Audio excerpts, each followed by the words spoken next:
silly little update thing. See, you know, funny story actually. Um, it's not really that funny. I just fucking didn't do it. By the way, Destiny Decade, I think 6 months. Appreciate it.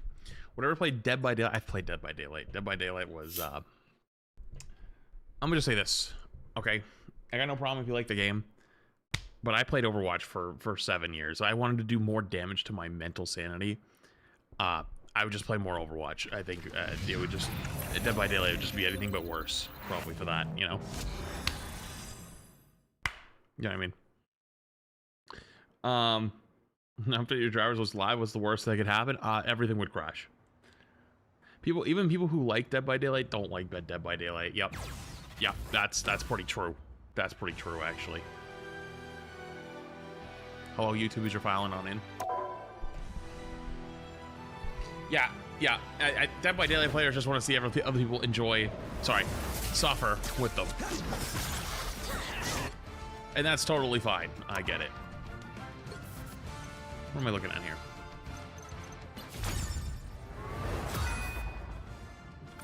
How many more days do I have left of this? 22. Oh yeah, I'll get that freebie. What's in here? I can't tell. What was the hot skin? No. There's a new Thor skin though. Do I buy it?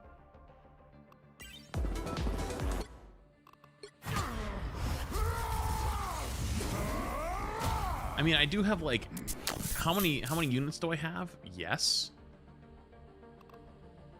Ah, fuck it. Yo, Gotti, everything the prime. Neil, thank you for 47 months. My sub is as old as Flat's old. The heck? So it's not that old, right? 47? Nah, that's crazy. You think I'm that old? New Thor title, so people won't know it's me. Wait, no, wait, it's name code. Wait, is it icon and name? 37 sounds like 67. Ha ha, I can't. Am I stupid? There we go. Unforeseen 37 months, long time. Appreciate it, dude. Thank you. Though so, I be a god, there are new events announced. What do you mean? Inspire mortals than be worshipped. Our adversaries gather. Where are the new events that were announced?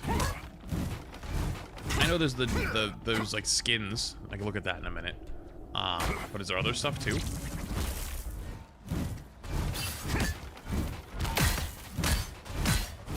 Awaken the rage of battle. I think I like my other skin better. Double kill! What's up, Crub? Jack, 18 months. Appreciate it. Thank you.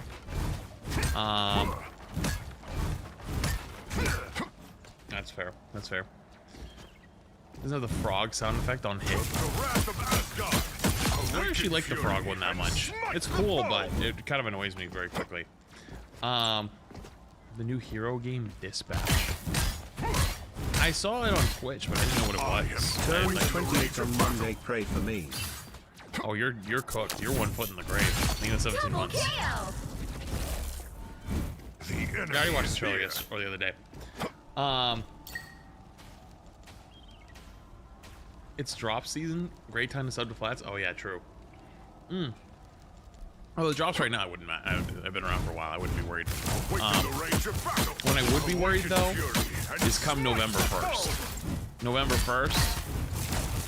Yeah, that's when things are gonna get crazy. Yeah, I'm probably not gonna be queuing much, if anything, today.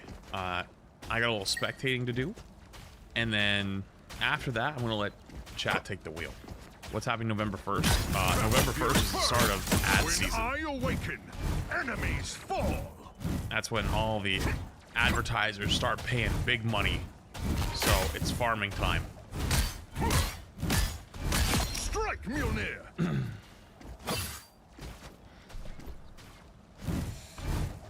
The enemy is here.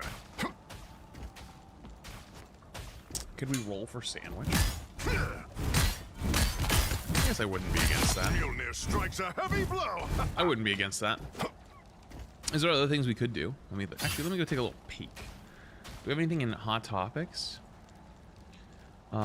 This week's been a pretty full of hot topics with the TwitchCon stuff. You know what's actually really funny? I had someone who I know works at a company that works with Twitch that I was talking to. Oh, I have Rivals TikToks. Wait, how long have I had these? Did I do these? Oh, I didn't realize I had these. The hell? Did I do these? Oh, I didn't do these. Wow. Okay, so we actually have extra content. I didn't even think I didn't even know I had this. I was talking to him, and he was telling me that he saw online that people were talking about how like the CEO of Twitch, you know, was getting criticized for like going out and drinking and being at parties and stuff like that. And he was laughing. He was like, I can confirm he was doing that because he was at a bar. He was at a bar like Friday night, like the night after the Emmy stuff happened, and he was like sitting at the bar with a drink and with like a girl on each arm. And I was like, what? Oh, it was real. And I was like, holy shit! That's fucking hilarious. There's no way. That wasn't even fucking made up fucking drama. He actually was doing that right after a crisis. That's fucking crazy. And it's like, at that point, it's like, dude, you know, sometimes there's stuff that like you see online where it's like people just kind of like run away train with something, and it's like not actually like real.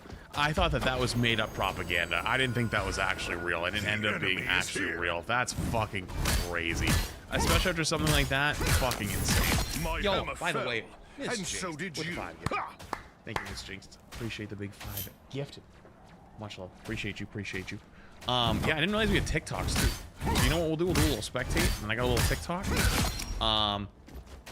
And then Strike Mjolnir. After that, what should we do? We could do roll for sandwich. We could do. Or both thinking 25 months, and then Warframe. No, Warframe's too long. The Warframe would be like a whole. I gotta set up like we're just gonna do that for a while. And honestly, not ready for that. ZZZ.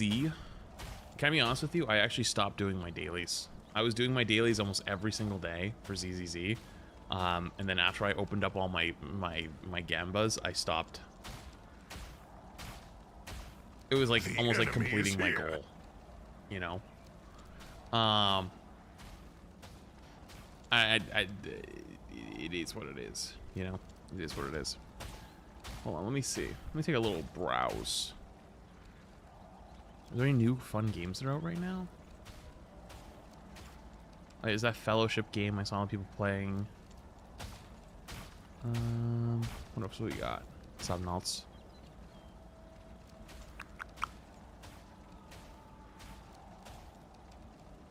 My ZAR team is looking good.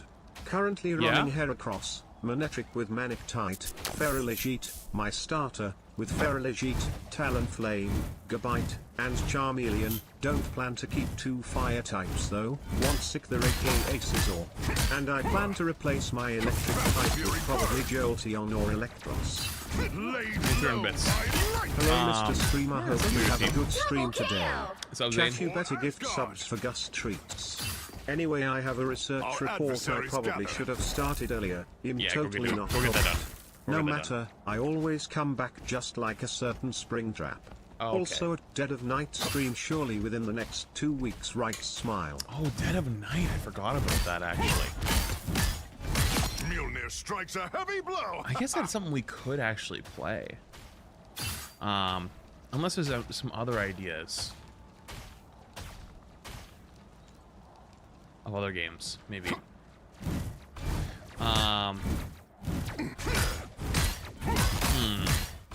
Strike Mjolnir.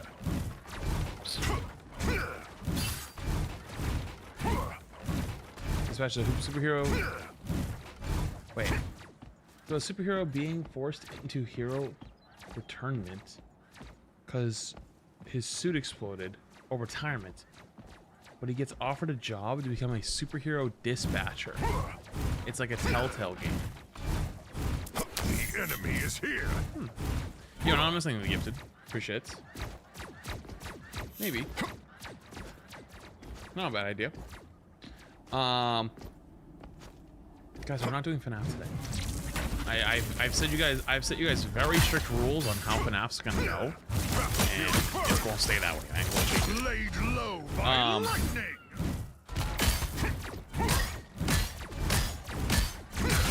Double KO. Thus I Yeah, we can maybe look at. Maybe I'll watch the trailer for Dispatch after. We can maybe do that. I wouldn't be against it. Sure, why not? It's fully voice acted and funded by the Critical Role guys. All right, bet. I'll take a look at it after this. All right, let's get our content done then, because I came here to farm. I must get my scheduled farming done, because otherwise, poor Retro can't eat dinner. Okay.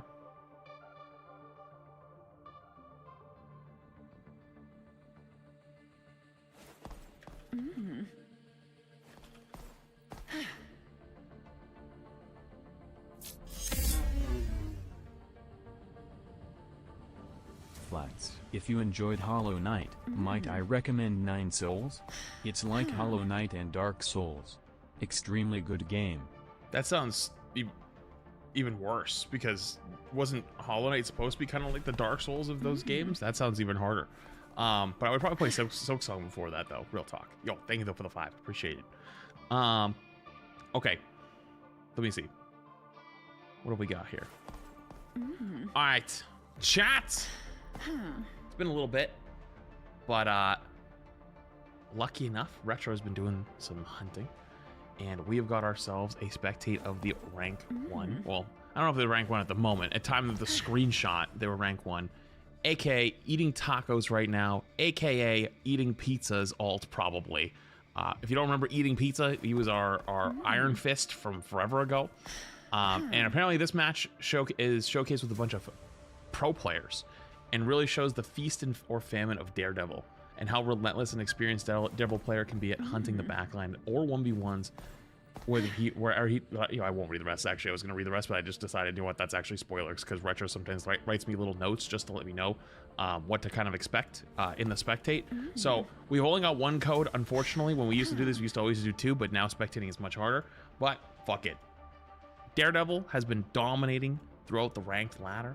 So let's go see what the number 1 Daredevil looks like right now. Wait, where is it?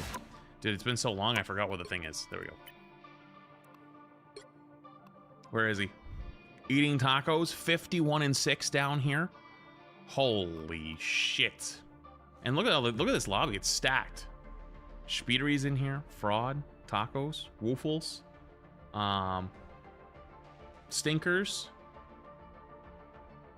Yeah, this is a stacked ass lobby.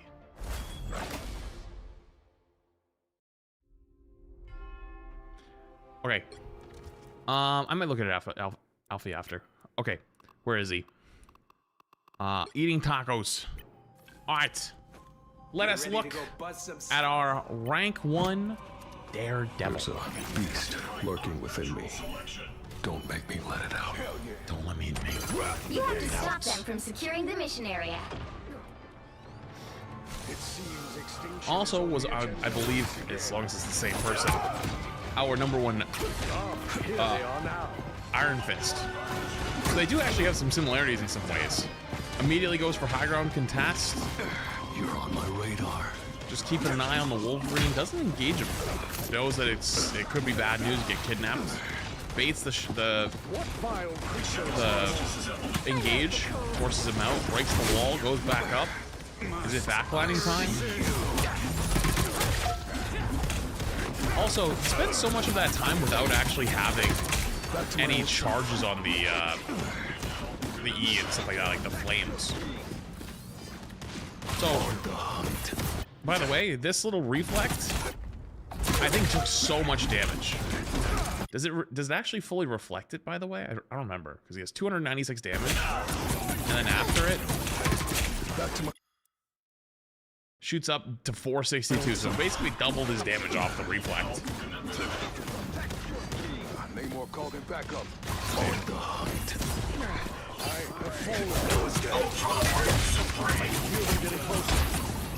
I'm gonna be honest with you. Dangerous! I could do my best to break down all the buttons he's hitting, but it looks like he's hitting like 3 or 4 at a time. Between marking someone, and it goes down. Okay, so small thing. It sounds, from what Retro was telling me throughout the VOD, it's very feast or famine. And I'm already starting to understand that. Where you gotta engage really, really hard to go for your kills. Gets grabbed. Goes down. 0-2 to start us off.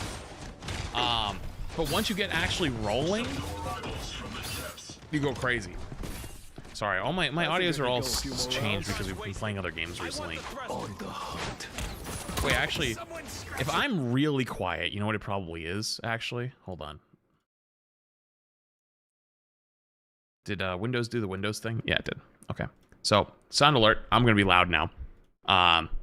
Classic Windows. Classic Windows. Where it thinks it knows better than me and it changes my audio from my computer. Thank you, thank you, Windows. Appreciate you.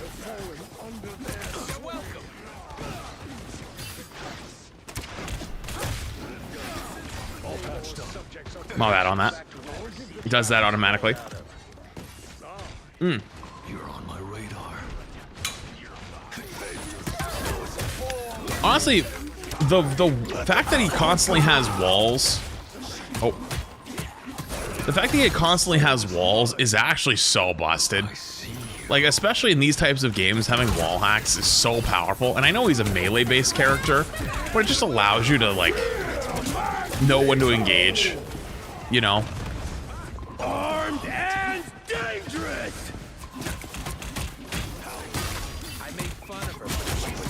Is he gonna go down here? He gets so much shields off the reflect. And then you add in the rocket amp. Yeah, he's just never gonna die. Goes for the Bucky first, because the Bucky's probably the scariest target for them that you can actually kill. Rocket would probably be the best target, but Rocket's so hard to kill. Can't really get him. And rolls. Plays very brawly. Just runs in, runs on their backline.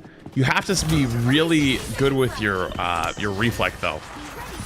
That's probably the cooldown that they constantly save the most. They use their shift pretty willy-nilly. They use their E buttons, their slam and the right click pretty willy-nilly. The other thing I've already noticed is it seems like the E plus left, like the slam, does more damage than the right click one, and used primarily either to finish off solo targets or on tanks. You're on my radar.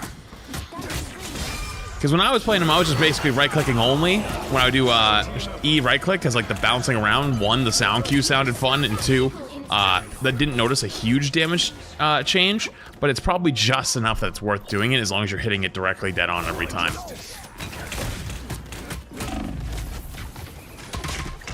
But also hitting the bounce one, the doot-doot-doot one, is just easier. So I think if you just don't have the mechanical skill, that's probably the way to go. You just hit that more often. But when you're at this level and you're hitting every single ability, we just ulting in 1v6, no fear. Hello? Hello? Hello? Actually, no fear, just runs at them. Did you see how much damage that did? Look at this. Look at everybody's health bar. Watch what happens here. Watch the health bars. Everyone's at half health, and one of them's already 1 HP. Oh my god. He goes down, but this is what you mean by the feast or famine. You kind of have to all in.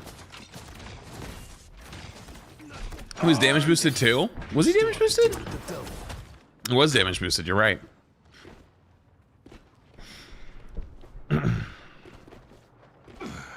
But you have to all in. If you don't all in, then You know, I haven't played much Daredevil. Is it really that hard to see teammates, by the way? Unless you're close enough? Or is that just a replay viewer thing?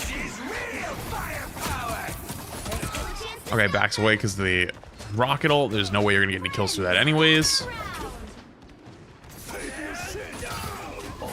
I see what he's going for there. Tries to go for like through the hole reflect, but can't get it. Uses the movement left click when you hit shift or you hit F quite frequently. Just like it's almost like a mini tracer blink. Using it to chase down enemies constantly, not even using it for damage. It's mostly used for movement. Holy shit. Need some help. And also, and maybe it's just me, but I feel like the wall climbing right there kind of looked like Iron Fist. Also, what in the fuck is this pasta I'm reading right now? How could I possibly trust that this guy is good? I mean, I can see the gameplay is good, but I can't get past the name eating tacos right now. Like, what? How can eating tacos but also have good high-level gameplay? Or play a game at a high level? I'm sorry, I can't watch this gameplay from someone who's literally lies in their username. I'll be here watching for Flats, who is obviously on my screen, which is 2D, aka Flat, good day. That unironically reads like whenever I've spectated someone and Guru's in the lobby and Guru's name in-game is Tim the Tapman and they click off the video and leave a dislike and they rage comment that Flats, you're baiting us saying that this is a high-level lobby because Tim the Tapman's in here and Tim the Tapman sucks at the game, so he clearly can't be a high-level lobby. Meanwhile, it's Guru. It reads the same way and it pisses me off.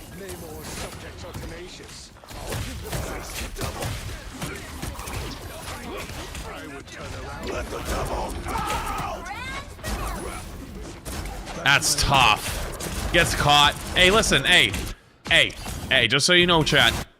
Hey, this happens to everybody. Even if you're one of the best players in the world, rank 1, you get stuck on a wall climb. You know, the wall. Hello?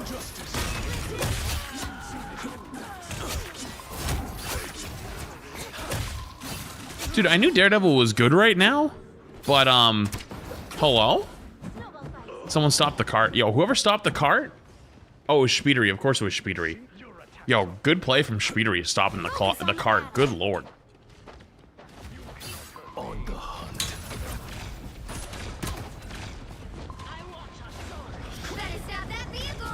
Is he still gonna run in? I guess you kind of have to, but... I see you. I see you. Constantly changing his marked target so he doesn't lose the cooldown. Smart. Oh.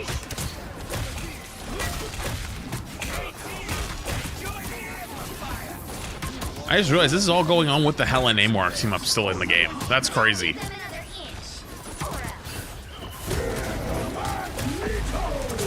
He wasn't stuck on the wall, he was head glitching ult to deny space. Ah, clearly. Ah, yes. Good analysis. My bad. My apologies. I was gonna say, really, he's an ult into the cloak and dagger ult, but I think he had to escape. How are you alive? How is bro alive?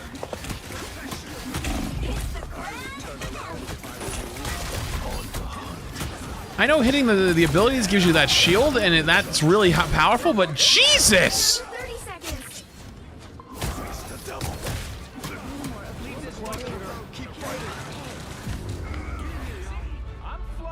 The current score is Snowflake putting in work. Snowflake putting in work. The extra shields putting in work. Literally just doesn't die. Is I think he's damage damped too. Let me see. Like, let me be 100% sure if I was damage damped. Was he? I don't think he was damage damped there. Was he? Oh no, he is. We'll go to the Mantis POV really quick just to be sure. Yeah, the Mantis constantly has him damage boosted and healed boosted. Except right here. Then he gives him another damage boost.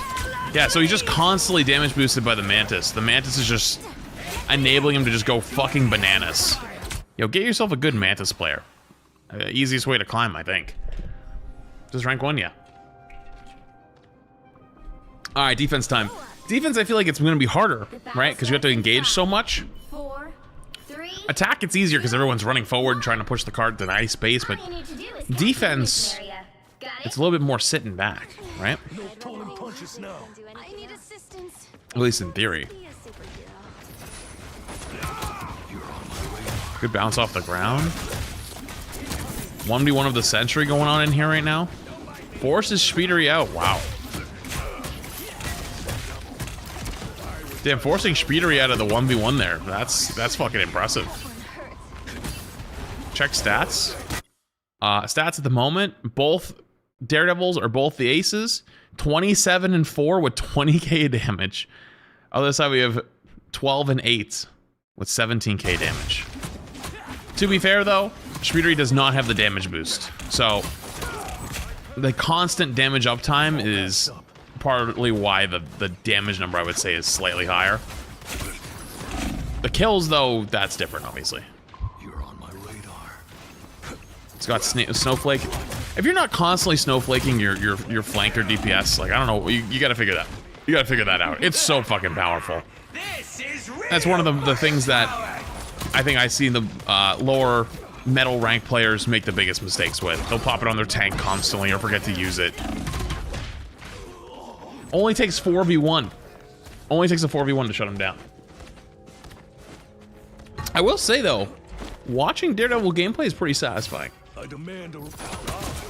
I couldn't tell you what's happening 95% of the time. I'm ready to put on a show. Just for how fast he presses the buttons. It was a fair fight. You're on my radar.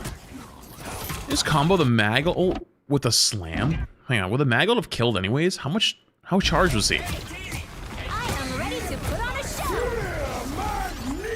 Oh, I would have killed either way, probably. But he's still exact same time. Left click slam right where the Luna was standing as the Maggle hit.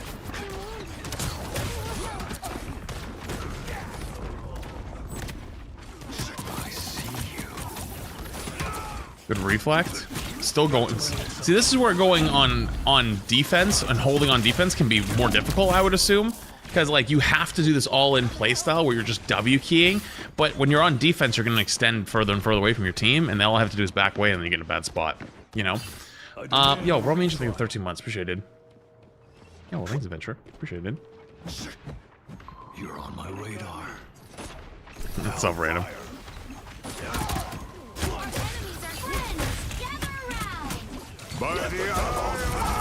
I was thinking going into this that there was gonna be like a definite combo that like you like, oh, this is the combo for Daredevil. It really seems more dynamic. You get so fucking fed up with the Daredevil in your backline, you just solo mag ult him. I respect the shit out of that. It does not seem to be as easy as like, oh, always walk up, left click, hit your E, right click, or something like that. It's much more dynamic. That's fucking cool though. I see you. I think it's really cool because, you know, it means it's a lot more in-depth than, or just as in-depth as we hoped it was going to be, you know? The combo is he gets bubbles from mag. Okay. You have to understand, this is a lobby with multiple professional players. Of course they're getting bubbles from mag. Of course they're getting snowflaked. But so is the enemy Daredevil. If this guy was playing in a fucking plat lobby or a gym lobby or hell, even like a low celestial lobby and doesn't get those things, would still probably be fucking running people down. You know? Like the difference is like those people would also not have the same coordination. You know what I mean? So like when you see teammates on like their team doing these cool coordinated plays and you're like, oh, the reason why he's popping off is because he's getting bubbles, right? Or, you know, getting snowflake or whatever it is. That as the ranks increase, both sides are typically getting that more often, you know? It's the grand finale. Down to 30 seconds. On the hunt. I mean, from watching this, I think I still stand on my original statement. Daredevil's probably the most intricate character we've gotten. Arguably most well designed. Looks OP as shit and watching this now. But it looks like it's the most depth of anything that's been released post-launch so far.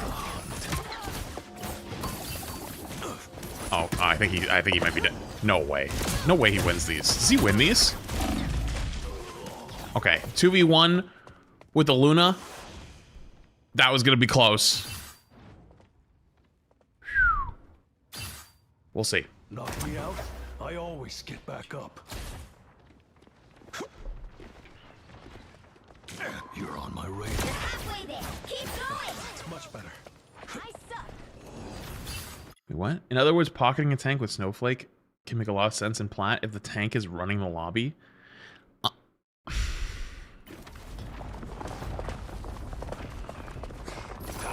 Friends, This is why we're still in plat, my friendo. you are nothing.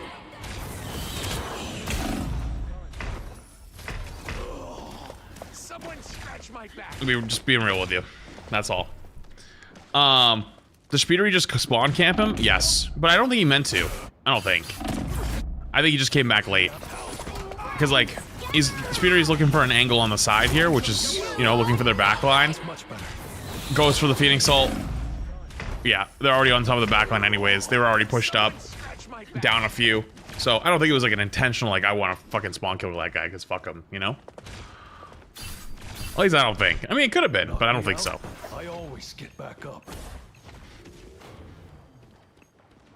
Alright, so they're kind of getting staggered kind of heavily, though, here. Oh, actually, no, they've recovered. Oh, they went down.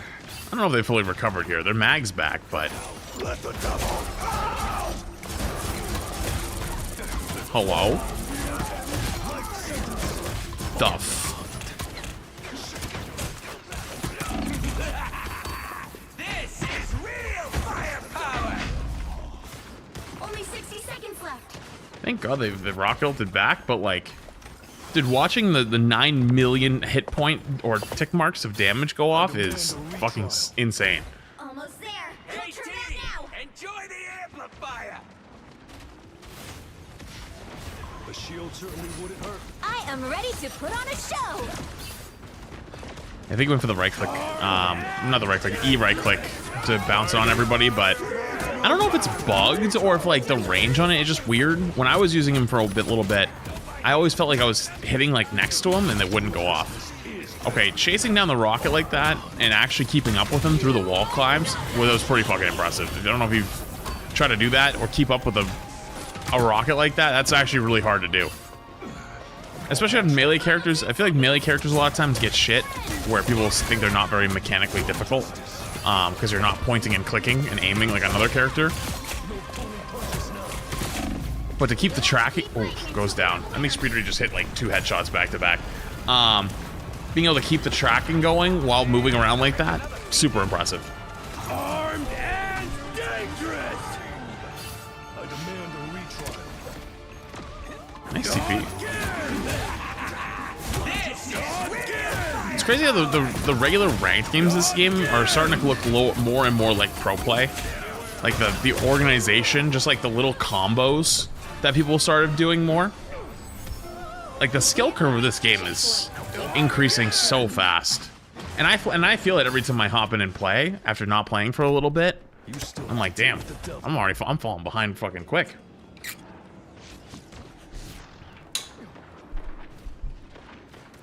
You're on my radar. Well, he's not, I wouldn't say he's button mashing. It's very deliberate when he changes either to, like, doing the bounce, like the right-click bounce off the E, or just slamming on someone individually. It is very deliberate. It's not just pressing all the buttons as fast as you possibly can and, like, just looking at everything around you. The target focus is pretty deliberate. Changing the marked quote-unquote target quite often is deliberate. I need assistance. You know, I don't think it's really fair to say button mashing. I am ready to put on a show. Down to 30 seconds. Not at this level, especially. I'm hurt. Although, I could see where it looks like that. I think that'd be almost like the same thing where people will say, like, playing Thing is just right-click simulator, which in some ways it is. It definitely is. It's definitely your best attack, but there's a lot more to it than beyond that. Although, even more fair, I think Daredevil's 10 times harder than Thing, but, you know. He's not gonna get any kills with the rocket ult up. Unless the rocket runs away from the ult. Uh-oh. He still gets the one. Dude, sitting there literally getting pelted by the Phoenix the entire time. The Phoenix just can't do enough damage fast enough to get him off. Jesus. This is top 500. Hopefully next is bronze. Oh, we go from rank 1 Daredevil to like rank last Daredevil. That would be funny actually, but I don't have one right now.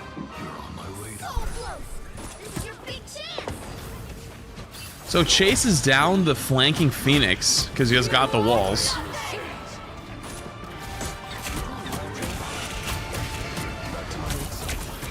I think they're actually going to go down here because Speeder got 2 in the backline. Their backline's falling apart right now with the rocket and the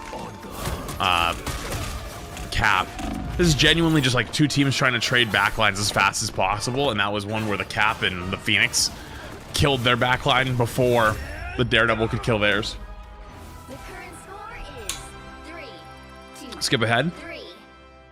The battle starts in 5, 4, 3, 2, 1. All you need to do is capture the mission area. Got it? Only 60 seconds left. Back on defense again. I feel like, let me just stat check. 44 and 16. I don't think he dies. I remember right. I don't think he dies again.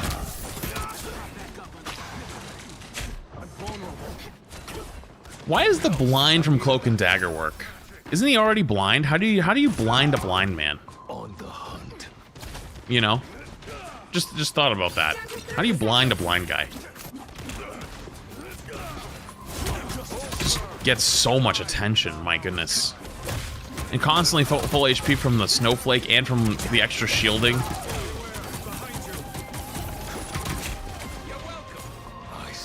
Bought like a solid 40 seconds. Oh, it deafens too? Oh, so he can't see because he's... Okay, fair enough. I wasn't like that serious with it, but like, you know, it's good to know. So, one thing I find really interesting with Daredevil gameplay so far is a lot of times with a lot of characters, you save your movement ability to get out. You don't engage with your movement ability unless it's for a kill. Daredevil is constantly movement ability in. Like, the way you actually get in there is movement ability. You don't walk in or come in from the side or something like that. You actually just hyper aggressive your way in. Is that because he's really strong right now? Maybe. Right there, that sequence is a good example for the guy who was saying it's just button mashing earlier. Very deliberately swapped to the slam version for doing damage to the tank because it's a solo tank or solo target. So it's gonna get way more value than right here where you're gonna go for the in this room likely. Oh, actually no, he went for the left click again. Oh, I did do it there. So if it's on the solo Namor in the corner, he'll go for the slam. But if it's like right here, maybe it's the right click. Yeah. So it's like big groups of targets. A lot of times you're seeing the right click more often, like the bouncy version. But if he's just trying to kill one guy, almost always the slam, like right there. So the slam does more damage than the bouncy version to a single target. And yeah, they're just gonna all fall down now. Oh my Christ. Just solo carries their backline through. Or over their backline. Makes more space than a tank. Genuinely might make more space than a tank. That was disgusting. That was actually genuinely fucking disgusting. I think I see what everyone... I've seen a lot of the pros and like the really fucking insane gamers all complain about Daredevil and how strong he's been since the launch. And I think it's going to probably take some time for the rest of everyone else to catch up. Oh yeah. Oh yeah. I can see why. That is disgust. But there you go. There's your rank 1 Daredevil. He's banned every game now? Yeah, not surprised. Not surprised. Okay. Cool, cool, cool. What else do we got today? Oh, we got some talks. We got some talks we could do. Let's do that next. Let's get all of our content farming done for today, and then we can do some other stuff and go from there. talk chat. I'm actually not streaming on TikTok. I think I've given up the TikTok streaming for a little while. It's really nice for variety stuff, but like that platform is such a fucking cesspool to deal with 95% of the time that like it just isn't worth it. And also I noticed this weird thing that streaming on TikTok, I swear, if I miss a day streaming on TikTok, my like TikTok channel, like the whole thing gets cooked. I don't know what it is, but like I think the algorithm gets mad that you're not like okay, so a lot of algorithms these days, like they want you to post every day, and if you don't post every day, like it gets a little bit upset with you, or like a consistent schedule, right? They just like schedule. So if you stream like 4 or 5 days in a row and then you don't stream one a day, like I swear it gets mad at you. And then also like you can't say certain things. If you swear too much, it gets pissed at you. So I'm just like, why am I doing this? You know? That's where I found you. I mean, I'm still gonna make TikTok videos, but like, you know, you found me from TikTok streams or from TikTok videos.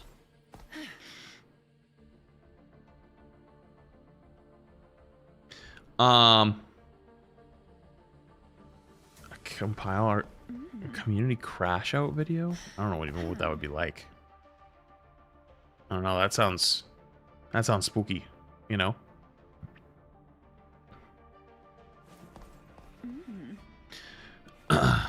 Halloween patch notes? Wait, are patch notes out? I don't think patch notes are out.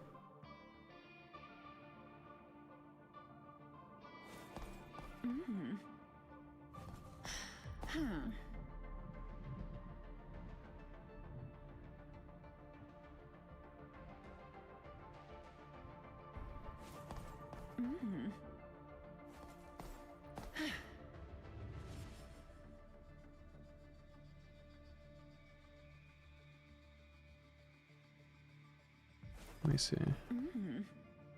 More rivals.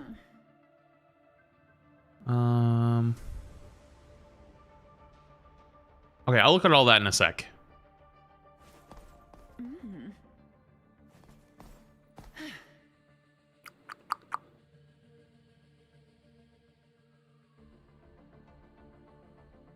I clip that? Clip what?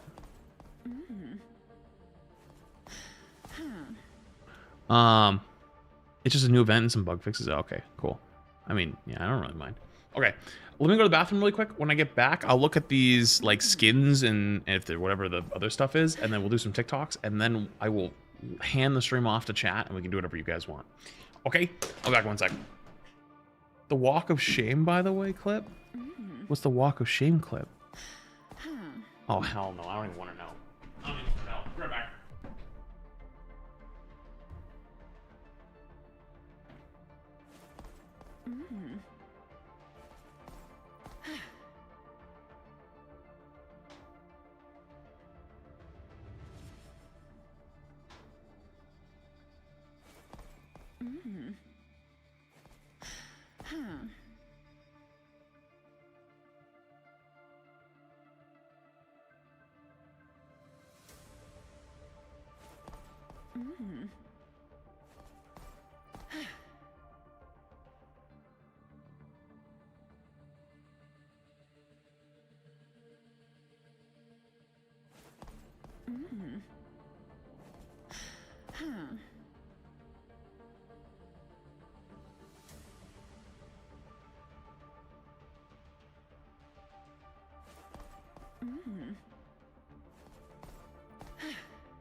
Okay. Ugh.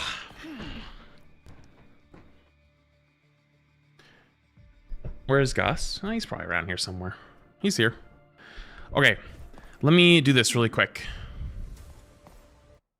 Alright. I don't like scrolling Twitter because scrolling Twitter is scary. But we have a few things. Oh, hang on. We got We got this, which is night or Friday of the Night approaches. Let it consume you. Mask your fears and creep into the night in style as Jeff the Landshark's Jeff O'Lantern and Namor's Phantom Tide costumes. Available October 23rd, which is tomorrow. Or is that 7 p.m. PT? Wait, so tomorrow at 7 p.m. PT. Wait, it's a nighttime update tomorrow? Wait, what? Oh. So at like 10 p.m. my time? Oh. Wait, I can maybe do that. And then, wait, hello? Where the fuck is... Dude, I just got lost. It just took me to like random Twitter pages. Dude, something about Twitter sometimes, I swear to God, this app doesn't work. Okay, and then here's the Jeff skin slash MVP.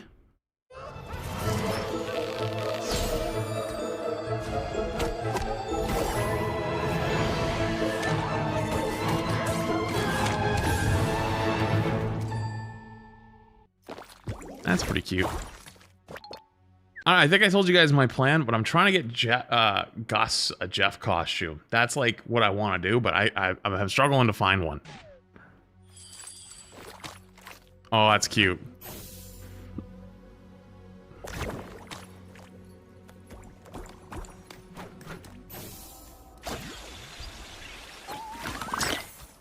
Oh, it's a little candy.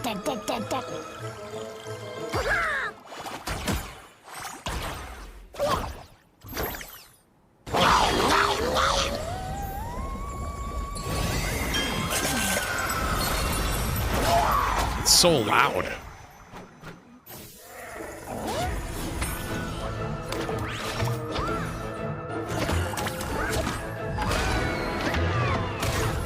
Wait, I think that one's the MVP animation. All right, that's pretty damn cute. That is pretty damn cute. Okay. What's this?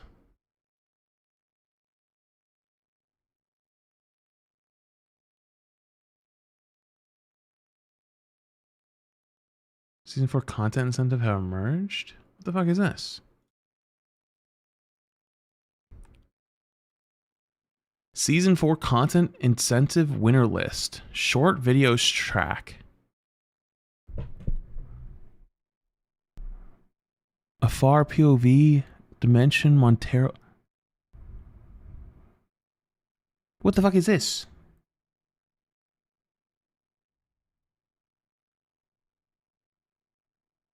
Long video track, in-game photography track, raffle prize. Entries in this event will be evaluated based on the viewership of the submissions and adherence to the official rules. Participation in this event is subject to our privacy policy. What the fuck is this thing?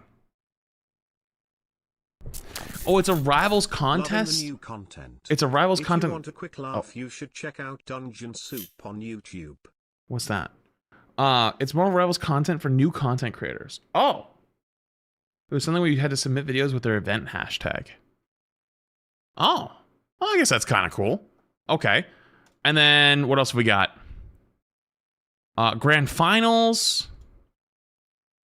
Grand Finals, and then Voyage to this... Oh, wait, what is this? The Voyage to Astonish the Deep creeps into the battlefield. Trick or treat your way through the different missions to unlock lanterns and reveal different surprises from October 23rd at 9 a.m. UTC. Is this the event? Oh, it's like the little like mini run around battle pass thing, but it's...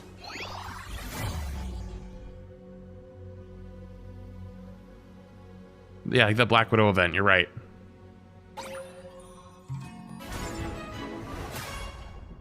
It's a free Blade skin, okay. Or Moon Knight, or Moonblade. Okay, that was kind of gas.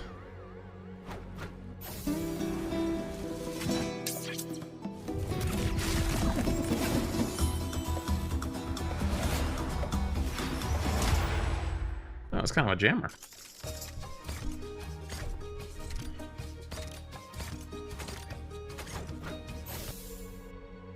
Okay, you know, Penny gets some pretty damn good skins. You know what to do, spiders?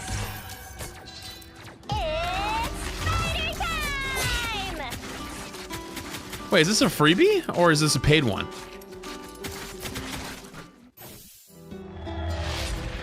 Yeah, it's their first legendary. Oh. Oh, it's a paid one. Okay.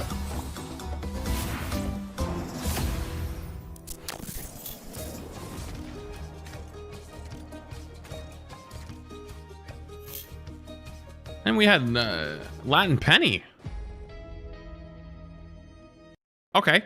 So that's the new battle pass, and like I think that's the premium version for the Penny skin. And then there's this one, which is Reign the Night is King celebration awaits royalty.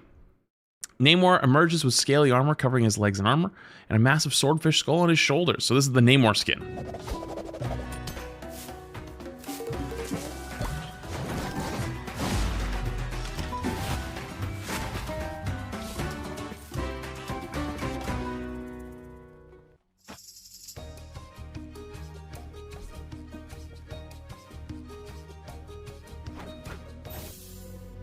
Okay.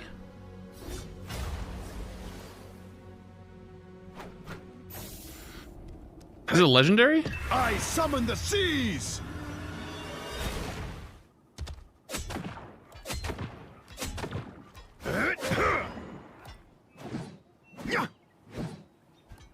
Denizens of the deep!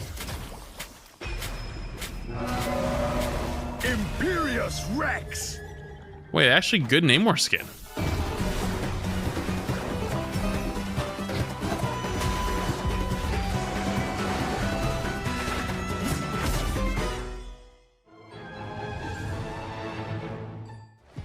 Wait, so dumb question. I know Namor always has his squids, right? Does he only control squids, or is it everything in the ocean? Because, like, wouldn't it be cooler to ride out 2 sharks? But, like, he always riding a squid. Like, you know? Anything in the ocean? Why no sharks? Why is it always squids? Do you just like squids a lot? I don't know. Seems interesting. And then we also have this. What's this?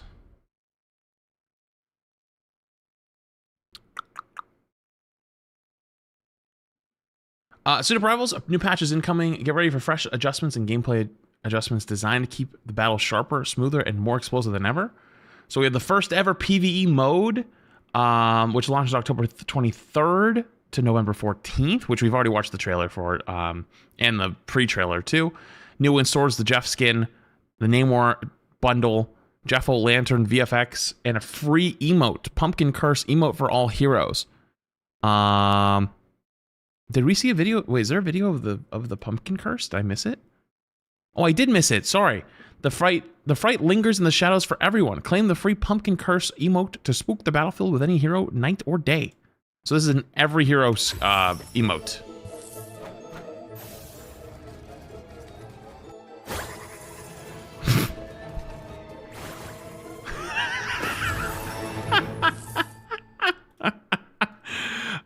You know what? Again, I give them credit. They're really good at this, like the stupid, goofy emotes. I don't know what it is. They're pretty damn good at it. All right, back to this. And then also new event, Voyage to Astonish. Complete Voyage missions to receive the Blade Knight costume for free. And the event also contains exclusive rewards, including Penny Parker Floral Fright's costume, which I believe that is a paid one.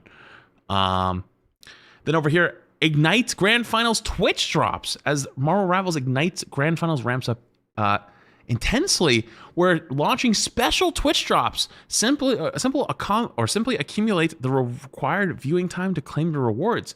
Get ready to grab an exciting array of goodies: Loki tournament, commemorative skin, emote, nameplate, mood, and emoji. Oh, it's not just a random purple reskin. Wait, that's actually a good looking Loki skin. Well, I already know that I'm going to be co-streaming Ignite when it happens. So if you need a place to get these drops on, well, I guess the skin is on the November 2nd, it looks like. But the drops will start on October 27th. You need a place to watch. Twitch.tv/flats. I'll definitely be co-streaming all the Ignite matches. I know that already. Okay. Fix an issue. So platforms fix an issue where Hulk's proficiency interface displayed incorrect key bindings. And console cause players to exit matches when checking career from the avoid as teammate list during gameplay. Imagine trying to avoid somebody mid-game, the game just kicks you out. That's hilarious. What else? Hulk, radioactive lockdown control, fix a glitch with terrain KOs from radioactive lockdown were failing to register. Okay. Captain America resolved an issue where Cap's fearless leap could get funky in low network situations. Now, no matter the lag, he will always leap into action like a true Avenger. And Blade, Bloodline Boost, fixed a bug where Blade's attack speed bonus stacks from his Bloodline Awakening were sticking around longer than expected after the state ended. Now he'll slice and dice, but only when he's meant to. No extended party invites. Ooh, I wonder if that was a bug that people were using to make Blade better. What else we got? Witch addressed a problem to fix Scarlet Witch's occasionally couldn't move after unleashing her ultimate ability in free flight mode. Adam fixed an issue where Adam's ultimate ability is confined or in confined spaces could accidentally teleport revive teammates back to the spawn room. I never saw that happen, but that must have been wild. And then Daredevil Dual Dilemma resolved the bug using both Devil's Latch and Objection in quick succession could lead to unexpected performance issues. Interesting. All right, so that's everything it looks like for the Halloween patch, which starts tomorrow, I believe. And then the Ignite drops for the Rivals tournament, which I will have start on the 27th with the skin being on the 2nd of November. So, looks cool. Okay. On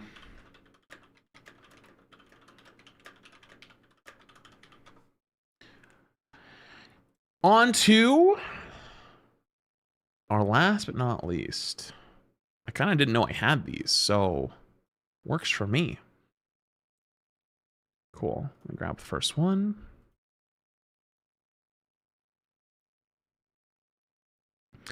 All right. Chat's been a little bit, but you guys have continued to be sending TikToks in. Funny TikToks, stupid TikToks, cool TikToks, ridiculous TikToks, whatever they might be, good take, bad take, whatever it is. You've been sending them to my Discord, mods go through them and give them to me to look at, so thank you. And if you want more content, please continue to do so. I have to reject so many TikToks because of music or just complete brain rot over and over. I mean, I don't feel bad. Like, most people don't understand the DMCA side of streaming and stuff like that. So like, we can't really do ones that have music and stuff like that. But yeah, so if you ever did submit one and we don't end up looking at it, that's probably the reason why. I probably can't without actually getting all my stuff cooked. So thank you for sending them. Please continue to keep sending them. Fuck it, let's get in there. What's going on? First one. Hello? It's muted.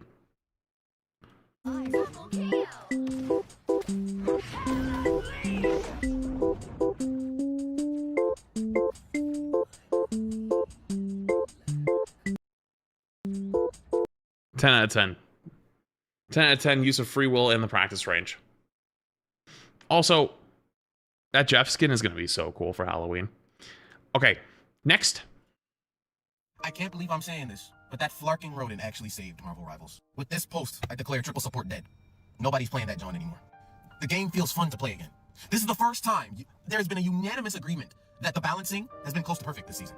Playing dive feels fun, still hard to get value out of, but it's the reward. I definitely think at the beginning of the season, and I haven't really played the last week because I've had a lot of IRL stuff going on. I was trying to get my real ID done, and then also I was doing like Five Nights at Freddy's and Pokemon and stuff like that. But I think it's really funny because if I open my Twitter right now, there's a tweet that like someone's saying that Rivals is cooked again, blah blah blah blah blah. Which actually, by the way, I really missed out last week. I was gone. I should have definitely talked about the down 85% fucking thing again because it's reusing the same goddamn headline from literally 3 fucking months ago. Everyone's just refarming their fucking same content loop over and over. That said, though, I don't actually know if Triple Sport's fully dead. I'm actually not 100% sure at the moment. Thanks to the anti-hero. There are now way more offensive comps in Marvel Rivals that make the game more fun to approach. You no longer need to lock Ultron and Jeff in triple support to win. And surprisingly, Namor and Hella's team up is actually quite balanced. I'm actually shocked that it doesn't even feel like it's worth banning. The Dark Horse coming out of left field. Did that change this week or something? Because I was seeing Hella banned literally every single game last week. Did that change? Because Psylocke. Jesus Christ. feels amazing. And to think all it took was an ultimate buff. You can kill through Luna ult now. The more offensive comps in the game for supports. Hell is the only bad. Well, hell, it makes sense though because you just kill the team up. Ultimates more strategically instead of just throwing it out. And triple support comp like keep my team alive for 10 seconds. No, that won't work anymore. But what really ties it I thought Hella was still in ban jail, so I'm confused. Together is Rocket freaking Raccoon. If anybody in their right mind thinks that they can lock triple erectile dysfunction, then guess what? You just lock Rocket, you ult, and then you just steamroll. 40% damage boost. Clean slate, just killing the enemy team. I speak for everyone when I say nobody liked playing triple support. You locked it for the sake of winning. You only ever locked triple support if you wanted to win, but it wasn't fun. That's true. No, I don't think anybody likes triple support. But the thing is though about triple support, the reason why triple support, it will always be crutched on when it's powerful, is because it's easy. 2, people like to win. And 3, because it's easy, it's a lot of times the filler for people that aren't very good, / you get multiple support players on your team, / you get multiple tank players on your team. So like going over 2 tanks, and a lot of times has to, like, you're going to 3, that gets spooky. Like you have to have a reason to go 3. 2 is like the magic number. 1 is like you're in shit land. In support, you can go up to 3 and be fine. You know, like it'd be strong. So if you have like too many tank players or too many support players, you just run triple support. Guess what? Now that it's not the best comp in the game anymore. You don't see people running it. Why? Because it's not fun. It feels like Wong Wong has finally listened. The anti-heal, the changes to the support ults, Rocket finally getting a buff that he deserves. It feels like Marvel Rivals is slowly achieving what I said was possible all those months ago. I'm telling you, you need to let the devs what do you say? Let them come up with things down the line to help this game grow. And just think about it, in like less than 25 days. In less than 25 days, we will have a new character. I wonder if I would Twitter will it appear. In less than a month, we'll have a new character in Marvel Rivals. But y'all let me know what you think down in the comment section. I'm curious. Will it appear? Will be the first thing that pops up?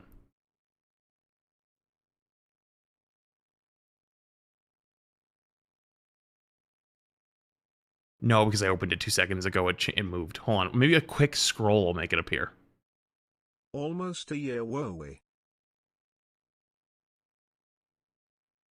I saw who tweeted it though, so I could look it up manually if I wanted to. Damn, a quick scroll made it disappear from my feed. Also, Jesus Christ, there's Twitter is some degenerate shit sometimes. It's not really worth it, to be honest with you, but it was like one of those. Was it the light one? It was the light one. It was the light one. I was gonna open it because I was like, damn, that's actually really funny and see it at the same time. It's okay, so it's like 11 months for shit. Okay. Fuck it. It doesn't matter. It really doesn't matter that much. I just thought it would have been a funny moment. Okay, next. Marvel Rivals on the PS4 oh my is goats. Absolutely hilarious. First thing you'll immediately notice is how slow the... Why, hang on, I gotta ask. Quad has a good mic. Why is it so loud in this one video? Look at this. Look at this. No! We playing slideshow Rivals right now.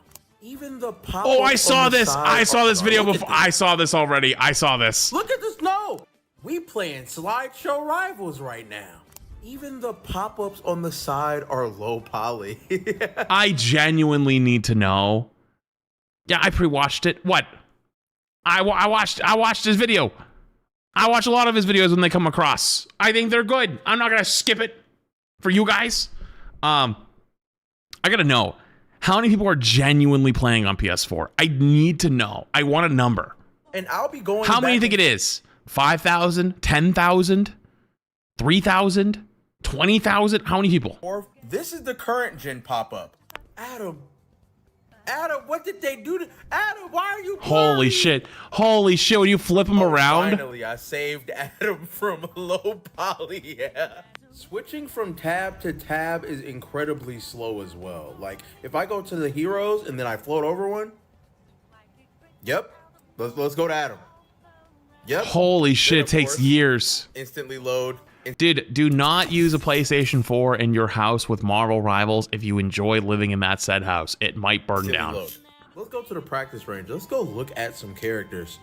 Ah, yes, Doctor Strange. Let's load in. Already, yeah, there we go. Oh, no, bro, what they do to Moon Knight? What they do to Moon Knight? How far away is this Galactobot? 30. 30. Portal. Okay. Yeah, that's what I think 31 months. Is the portal not bad? Let's see. Oh my god. When he moved, Dude, what kind of voodoo magic do you think they had to do to make this work on a PlayStation 4?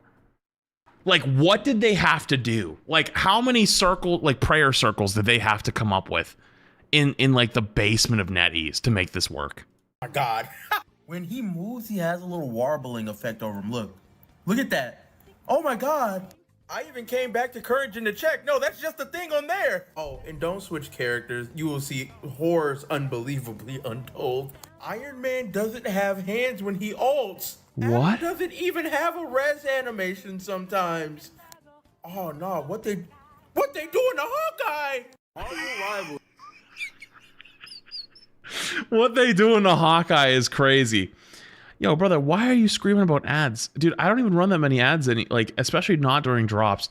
And two, you know when I learned this last few months?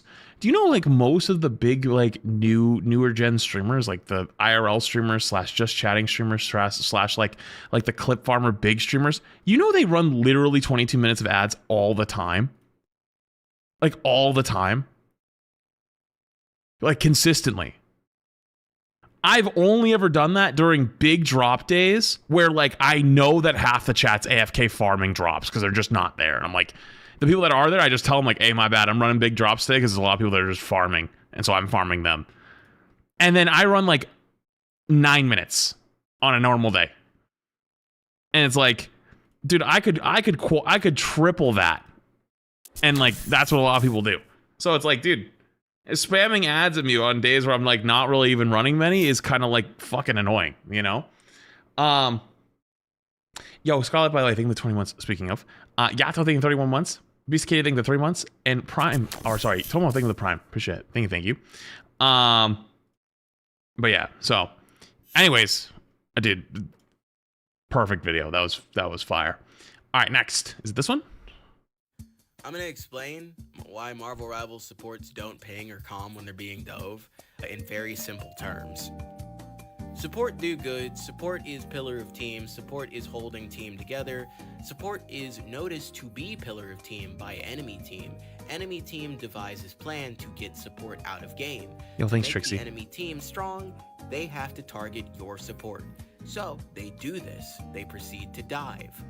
Support now has one of two options: protect self to maintain a healing team a little longer, Yo, Sukin, I think it'll be 5 gifted. Appreciate you. Much love, dude. or protect team and die. Really good supports protect both at the same time. This uses up a lot of support brain power, effectively making support the best player in the lobby.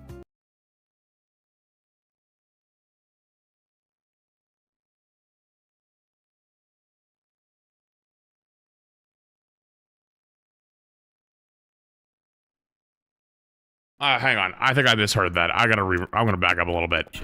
Protect self to maintain a healing team a little longer, or protect team and die. Really good supports protect both at the same time. Right. This uses up a lot of support brain power, effectively making support the best player in the lobby.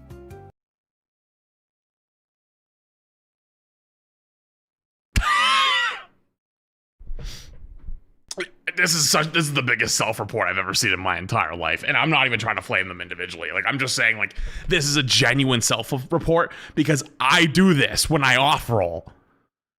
You're not experienced and you're not good. If you sit there and can't talk while you're playing, you're not good. You can't, because support players are arguably the most vocal. So behind tank players, you have one tank player who's typically like the rotation / like move, like the caller for like engage and disengage. Support players are your ult tracker / like disengage. Tanks typically do engage unless they really see something, then they can disengage. But a lot of times they're like positional callers. Support players are your ult trackers, ult call fors, and disengage players. They're very vocal, but you only are vocal if you're comfortable and you actually know how to play and talk at the same time. It's why I can play tank and just like talk to chat, go on a rant, do whatever. But if I'm on DPS, I'm like, Like, because I'm not good at it. I'm not fucking experienced. So you saying that doesn't make them the best player. That means you don't know what you're doing and you don't have experience. I'm sorry. That's okay. That's okay. That doesn't make you the best player, though. That just means that, like, it requires your full attention. So, like, this was like an A plus B, could have equaled C, but we went equal J for some reason. It's just, no. Teammates don't notice. Teammates think they're doing everything. Support actually top of leaderboard in every stat. The first half was true, yeah. Teammates always do think they're doing everything because people are fucking stupid and they only know how to view things from their own perspective. The second one is definitely not fucking true, though. I guarantee you support is not the top of the leaderboard on damage. And if they are, there's a severe problem. They're not the highest on damage blocked. And on the healings aspect, healing stat doesn't even matter that much because healing only matters if you're keeping up with like the other person on the enemy team or slightly above the person on the enemy team. Because one or two things is happening. One, your tanks are getting hard pounded and you're keeping them alive slightly better than the other team is, and your team's killing them, so you're alive longer, which means the numbers will be up higher. Two, the second thing I was saying, which means you're alive more, which means you're doing more uptime, so you have a higher healing number because you didn't die as often, so you positioned yourself pretty well, or dealt with flankers, or dealing with things really well. Or three, your number's actually going to be higher than the enemy teams, but you're losing the game because you're fucking heal botting and focusing on numbers. That's why it doesn't matter. It's a reference point. Support is doing several jobs at once. Support. Oh God.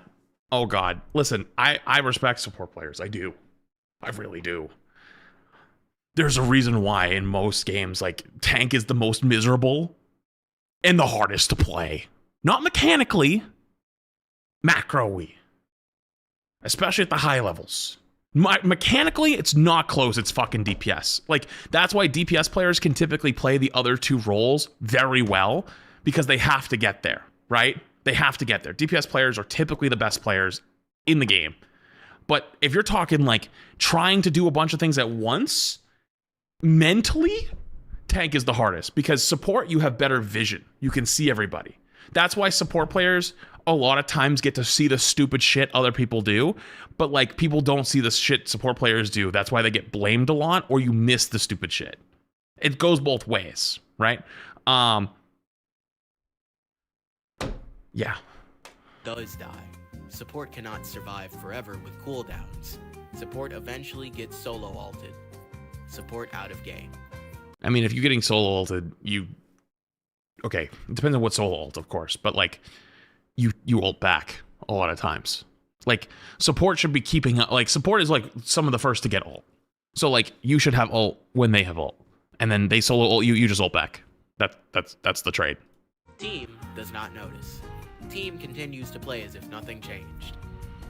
In moment, support use ping system. Ping system does not work accurately. Ping system does not work if a pre-existing ping is already out. Ping system in the correct line of sight can sometimes just give you a yes or no. If you don't think this is true, try it yourself. Yeah, no, the ping system's not great. Ping something and then try to ping the enemy while they're moving around. See if you have the option to ping them, or if you have the option to agree or disagree to what they pinged. Ping system unreliable. Better in other games.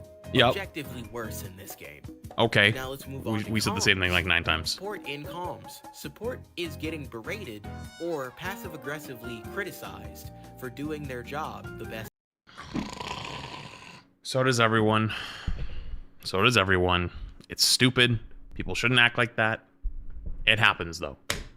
It happens to everyone. Tank players get screamed at all the time. If, like, you're not taking space, you're overcommitting, you're undercommitting, whatever it is, DPS players hit a fucking shot. Why do you not have, like, 19 kills? Why are you 11 and 12, like 11 and 8, right? Support players, why aren't you healing me? Dude, it happens to fucking everybody, man. Like, I know, I get it's annoying, but, like, we gotta move on. Again, in a losing situation, support no longer wants to try. Players. That's the problem, though. That's the only thing that legitimately will get me upset in a game, is like someone who just decides, fuck it, I'm just gonna throw, / I'm gonna stop trying. The entitlement is the problem. I am fine with somebody flaming me the whole fucking game.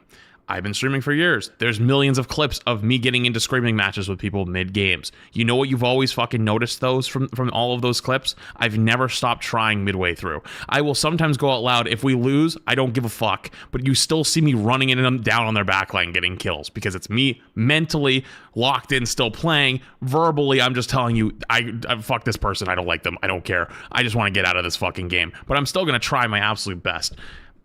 The ego of like, you know, I'm not gonna try anymore because you got mad at me is just, I don't know. I just think it's so annoying. I think it's like such like a I'm better than you type of mentality, you know? It's the same thing as like you get into a game and you think you're gonna lose from the spawn room, so you don't try. Well, you just solidified us losing, dumb fuck, you know? Situation. Support no longer wants to try. Players forget that support is person. Players forget that support is not robot. Players lose match. I just feels like panhandling to support players. Like you're just trying to be like, you know, we're all on one side. Everyone else is against us. And as time has gone on, I dislike things like that more and more because it just like creates division. And it's like, dude, everyone deals with the problem. It's annoying. I get it, but it's just farming. All right, next.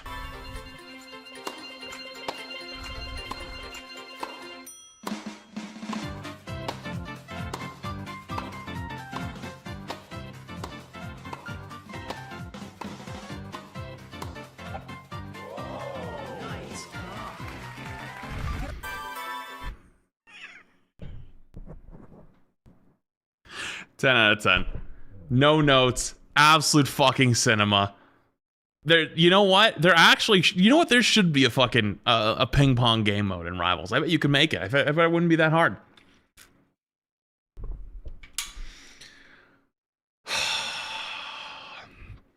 No notes. Okay. Next.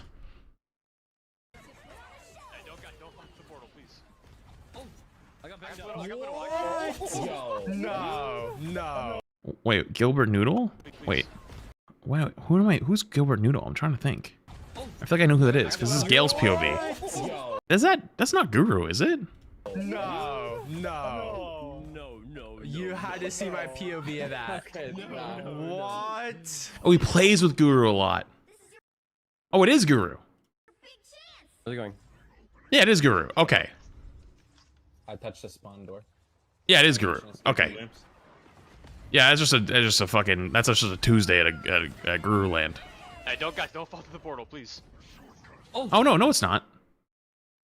No, it's not Guru. No, it is someone different. Okay. No. I was trying to think.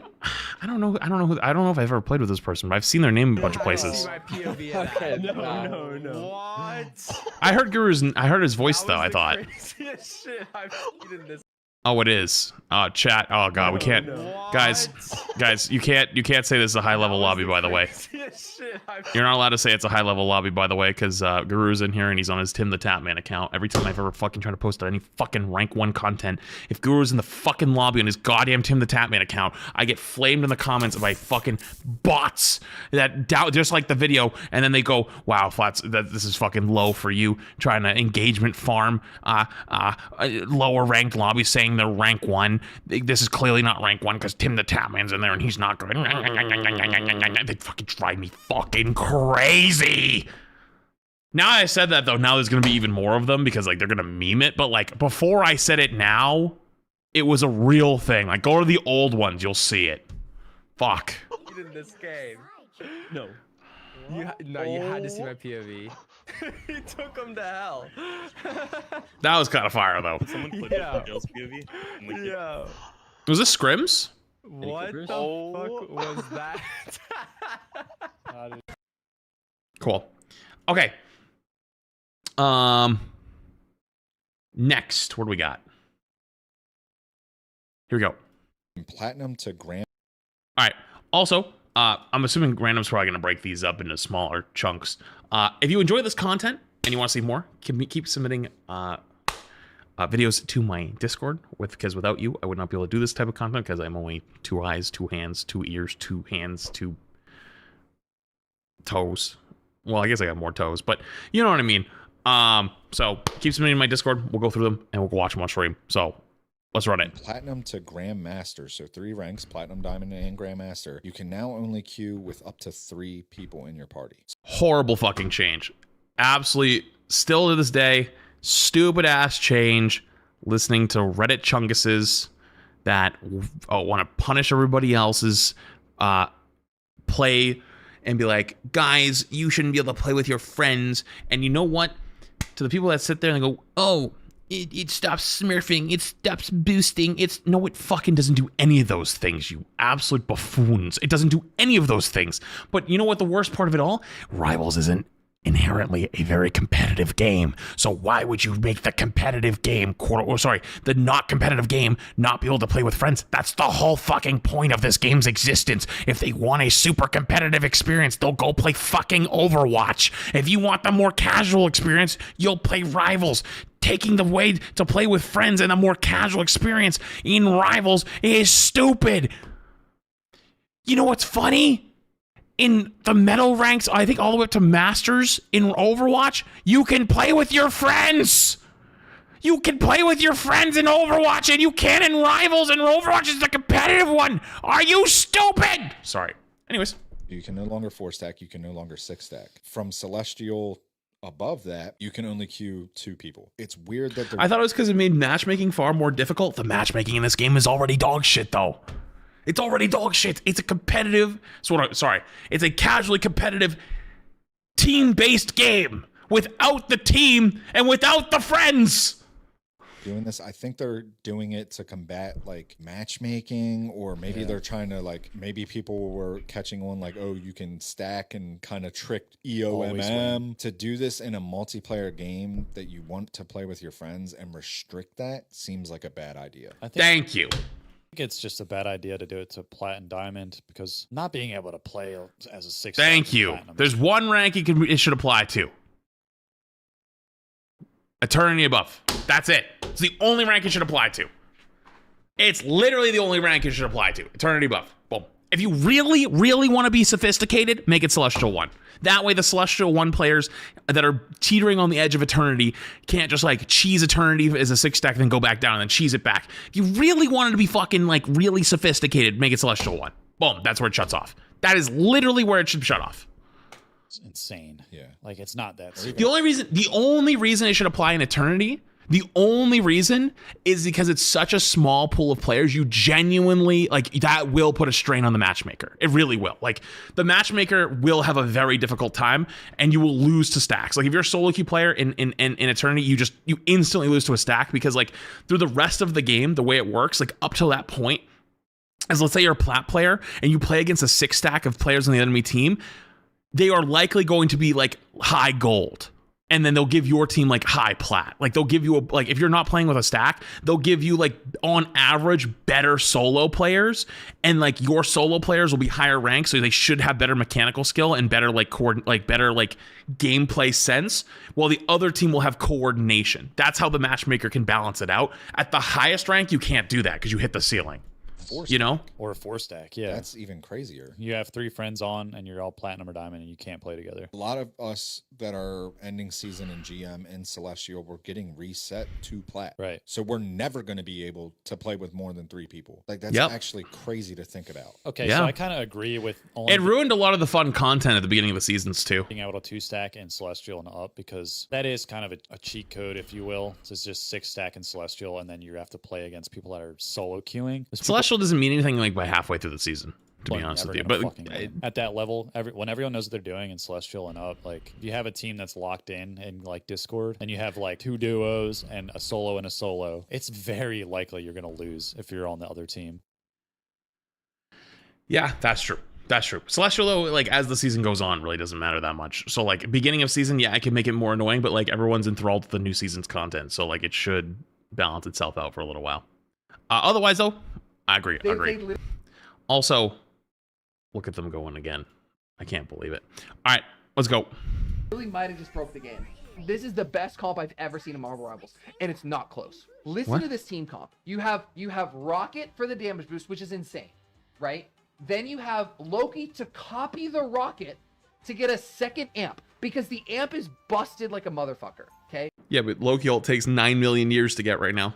You then have Mantis damage boost as the third support, which also supports the Loki and gives him bigger totems, okay? Then you run a Magneto who can bubble the Punisher, okay? Who can end up bubbling the Punisher and just keep him alive. The Punisher ults with either Rocket. Punisher's getting his ult so fast because he has the Mantis damage boost, right? And he literally just blew through a support ult. Alvi gonna be coming out with another.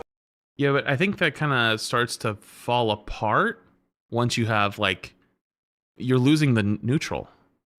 Like, you're based, like, Punisher's whole playstyle in high tier play is about, like, using your ult to break a spawn hold or something. That's why they always swap off after they break the spawn hold. This is the second Rocket. So your neutral fight would suck. John Porky gonna come in with an ultimate zone. He's gonna be able to burn through supports, and I'm getting one. John Porky looks elite, guys. Rocket, Loki, the combination of the century. It's absolutely goated on the back of John Porky. Didn't you just get, like, Gonna end up getting multiple kills. Are gonna take out Fright Night. 2? And ladies and gentlemen, the Beasts are gonna take fight 1 in a dominant fashion. Do I have a new favorite team? John Porky gets 2. They just have such a good comp. Album here is gonna have the Rocket ult, and so they're gonna have multiple Rocket ults. So they're gonna pair this with John Porky. Look at how big the totems are because of that Mantis. Here comes the Rocket ult. So we have the Rocket ult combined with John Porky. Can John Porky get an immediate kill? He Where's the mag burns down 2. This is the best combination in the game. Wait, they're not. Oh my They're not God, running mag into Punisher. Gets 3. John Porky gets 4. You're now gonna see John Porky. What tournament is this? Because I don't know who the fuck John Porky is. Most likely. Yep. Here comes the. What tournament is this from? Rocket ult compared with it, and he's probably gonna be able to burn through the support ultimate, and he absolutely murders the support. This is the best comp I've ever seen. We're gonna see John Porky end up taking out the Magneto. It's just too much damage, and now he's gonna force him around. Oh wow, the mag actually exploded with his ult in that one. The game. John Porky absolutely. It's a random community scrim. The fight, guys. They might have just broke. I don't think this would actually. I mean, it's a cool, fun comp. Don't get me wrong. But I don't know if that would be. I don't know if that would actually. I think this is like one of those ones that, like, sounds really insane on paper. But, like, outside, I don't know if it would work. But I mean, hey, it's a cool event. Hey, that looks cool. Okay. Next, I would be very surprised if that ended up being meta, which I don't think it is. Okay, let's roll. Oh yeah, here she comes. Are you gonna commit? Let me go to the lowest point. What the? How did you live? Excuse me? I just watched Rocket go in the lava. What the? There's a secret tunnel down there. What the heck? What is happening? What? Whoa, whoa, whoa! Swing and a miss. Come on, Angela. Wait, that's actually so evil. She's in here with me. What is happening? What is this fight? I need a beacon. I need a call for reinforcements. This is actual rat strat. What happens if the map moves? Do they get crushed? She died. We got her. Holy. Get out, get out, get out. Oh my God. How did the Angela die, though? Yes, we won. That can't be legal? I feel like it isn't. So, I gotta check her perspective.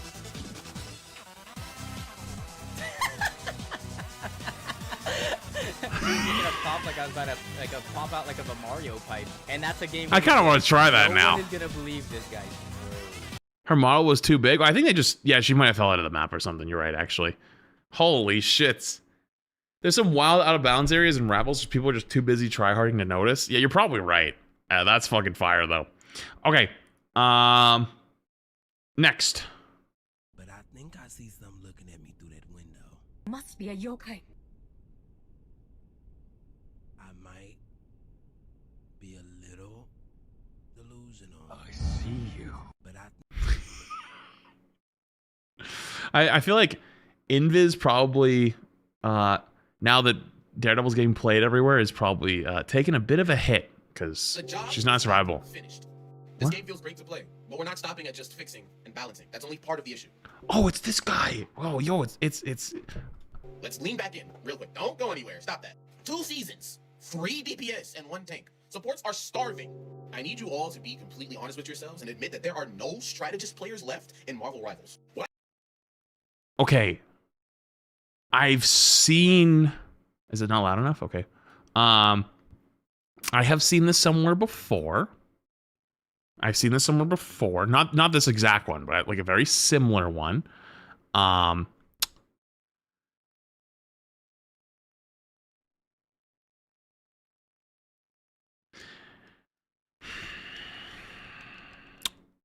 I think a lot of people got tired of triple support and also just having new characters. But like, we all know that there's no new character. Well, I mean, I guess next season there might be. There's apparently like a leak that there'll be a support next season.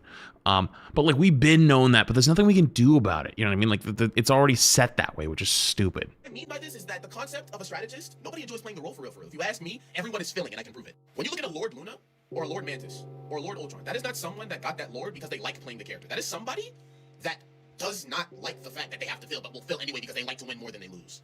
All the strategist mains left the game around season 1 when they realized that the content for this game was going to be garbage and catered towards supports. This is like we're arriving at the same outcome, but I don't agree on the way there. Yes, I think a lot of them left, but I think that's like most of the casuals. Like, I'm not gonna forget when we did that Twitch Rivals tournament, the most recent one. Dude, 80% of the streamers they invited that like used to play Rivals were all support players. Like, I think my team had 4 support players on it. Everyone had at least 3 support players. Every single team in the event had at least 3 support players, and it wasn't because triple support was meta. It wasn't meta at the time. I think most people, when they like most of the casual streamers who played this game and casual players were support players. And I think the more competitive players that are support players probably weren't having that much fun because there's nothing new for them to do. And also your biggest competitor, Overwatch, I hate to say it, does really good at support. Like they just made a new support and a lot of people were playing the new support hero Wu Yang. But also that said, I think most of them just kind of move on, you know, and they get tired of it. So it is what it is, but I think that's kind of what happens. Reworks, team ups, better support theory, better character development theory for these supports. Literally almost 6 months since we've seen another support in a game that drops 1 character a month. I think we're also getting closer and closer to the realization that the casuals all left, my friends. Like, you have a casually competitive community now. You have a community that like they play the game pretty often, but like the true casuals have all left. You have the people that like they're hero shooter enjoyers, but they just don't play the game every single day. They play it like once a week, twice a week, 3 times a week. They come back for the big updates. That's who your casual community is now. True casuals are gone. It's incredibly unbiased. They're probably playing Battlefield right now. May be good now, but if they do not drop a new support soon and continue to encourage people to play support, Marvel Rivals will continue on a downward spiral. It's already a thankless job in and of itself. Like, there's no strategy in playing strategist. Think about that. I mean, sure, you had Loki with a good concept, but he literally just became an anchor to whoever has the best support ult in the game. So that way, imagine a world though where Rivals didn't drop a hero every single month, and they dropped it once every 3 months, kind of like Overwatch does. You'd be waiting a lot longer for a support than you think you would be. But that's the thing, though. The core of the game needs to carry. And the core of this game, at the moment, is not feeling too good for most people. you can have 2 of said support ult. That's not using his kit to the fullest. It's just, you know, it's empty. Then you have characters like Adam and Jeff, which in low-tier gameplay are looked at as some of the worst characters in the game because most people don't know how to use their kits correctly until higher levels of play. And that's a problem. And I see why people just lock those characters and mute because, quite frankly, there's no joy in playing any other support other than, let's think, Jeff, Adam Warlock, Mantis, Loki. We need more support characters. And not just the type of, oh, press a button and you keep your team up for like 10 seconds. No, I want actual strategist ultimates. Maybe something like Nano from Overwatch, or make it so that way you get like Kitsune Rush or something like that. But give no Kitsune, please no. Some interactive ultimates that are meta-defining, that make the game fun and interactive to play. Please no. You can even change the current support ults based on the team ups that they have.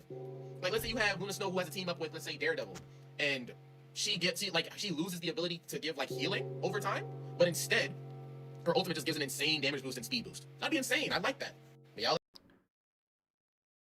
I think that's a fundamental big change because like now you change the way the whole ability works based on what your teammate picked. You know what I mean? Like you have no healing because your teammate picked something else. gameplay design says impossible. I understand what he's cooking, but like from a literal gameplay design standpoint, that would be horrible. Because like imagine you picked Luna because you want to have a healing ult, and then someone on your team picks Daredevil, you know? And now the answer to that is, well, then you have all three. Whoa, well, you want to give a healing, damage, big damage boost, and movement speed? Well, now you just mega broke the character. See what I mean? Okay, next.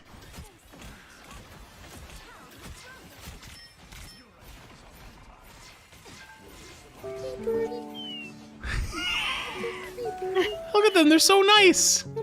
Hiding in the corner waiting.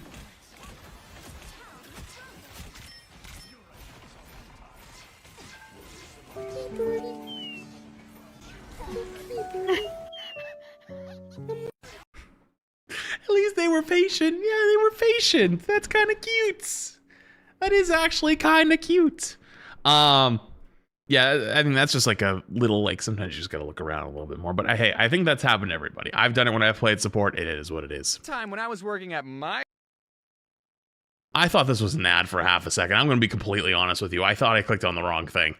Subway, this 10-year-old kid came in wearing a swimsuit and literally nothing else. And he was unsupervised. He didn't want a sandwich, all he wanted was a cookie, but this kid wasn't wearing shoes or a shirt. The two things you need to get service at a restaurant. So did I tell this shirtless delinquent What he's gonna to call get her on? lost? No, he had money, so I did business with him. I don't discriminate against shirtless people. Look, his mom was probably at the grocery store next door, and he just got done with swimming lessons, and he said something like, "Mother, I would be most grateful if you let me consume a pastry with high levels of sugar and simple carbohydrates." And his mom probably said, "Yeah, whatever, nerd, go get something at Subway." Time when I was working at... I wish we had more of these. I've noticed as Rivals has gone on, there's much less of these, like, funny, goofy edits. And it's making me a little sad, because I don't see it that much. Did I click on the wrong video? Is this is a Rivals one, right? Did I click on the wrong? I got an Overwatch jump scare. Oh, it's hero shooters in general. Oh, okay, all right, I trust. Oh, I recognize the creator too. I cannot Okay. stand the gaming community's obsession with rank. Doesn't matter if it's Overwatch, Marvel Rivals, Valorant, League of Legends. Every single game's community is just obsessed with rank. If somebody... That is true. That is very true. And there's goods and bads, unfortunately. The goods are, it makes people invested. They care about trying. They care about improving. They have a connection to the game. They are your core community.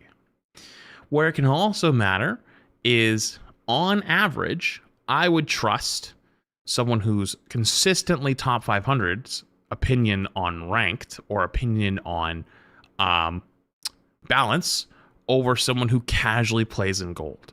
Because the person who casually plays in gold doesn't mean they're not as smart as the person in top 500. They just don't have as much experience and they don't have the perspective.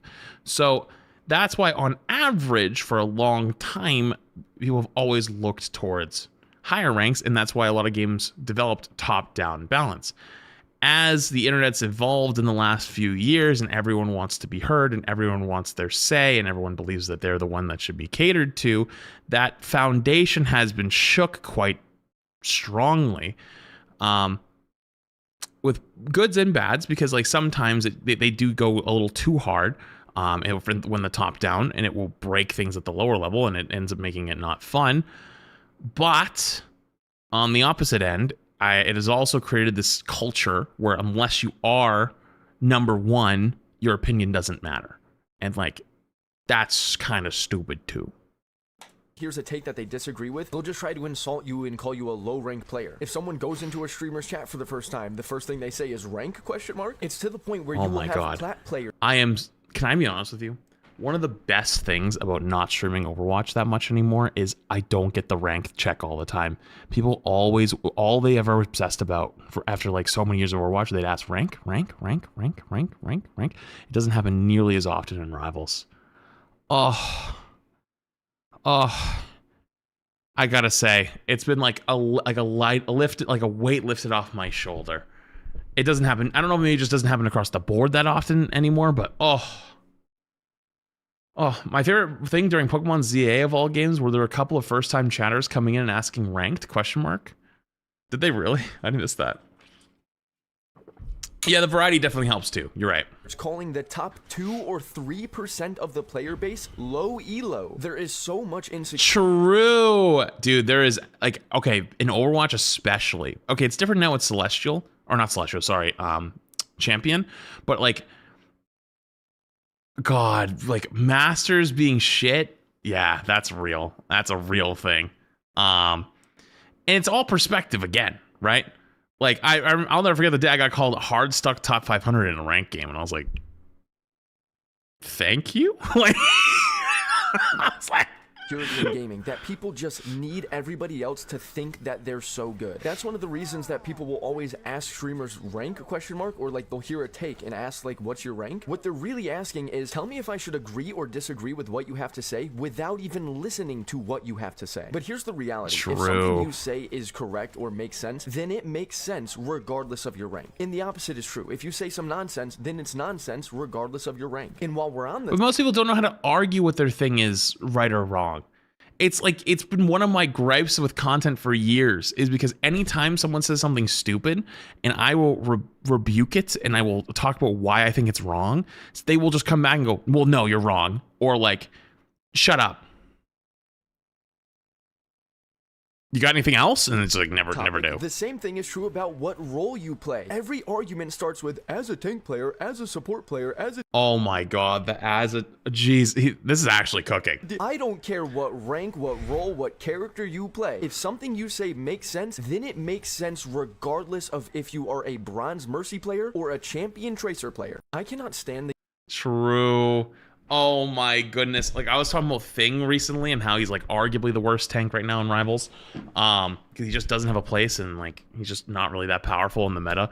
And people will go, as a Thing main, I can confidently say you're wrong because I win games on him.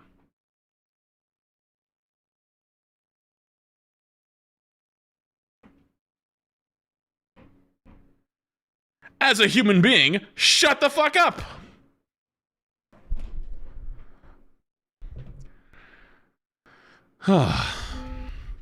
As a Lord player, let me tell you why you're wrong, because I am Lord. Okay.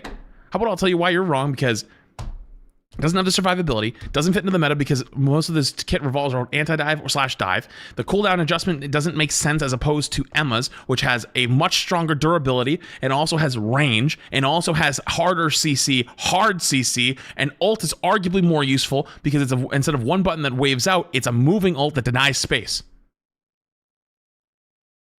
Well, I'm Lord. Shut up! Anyways.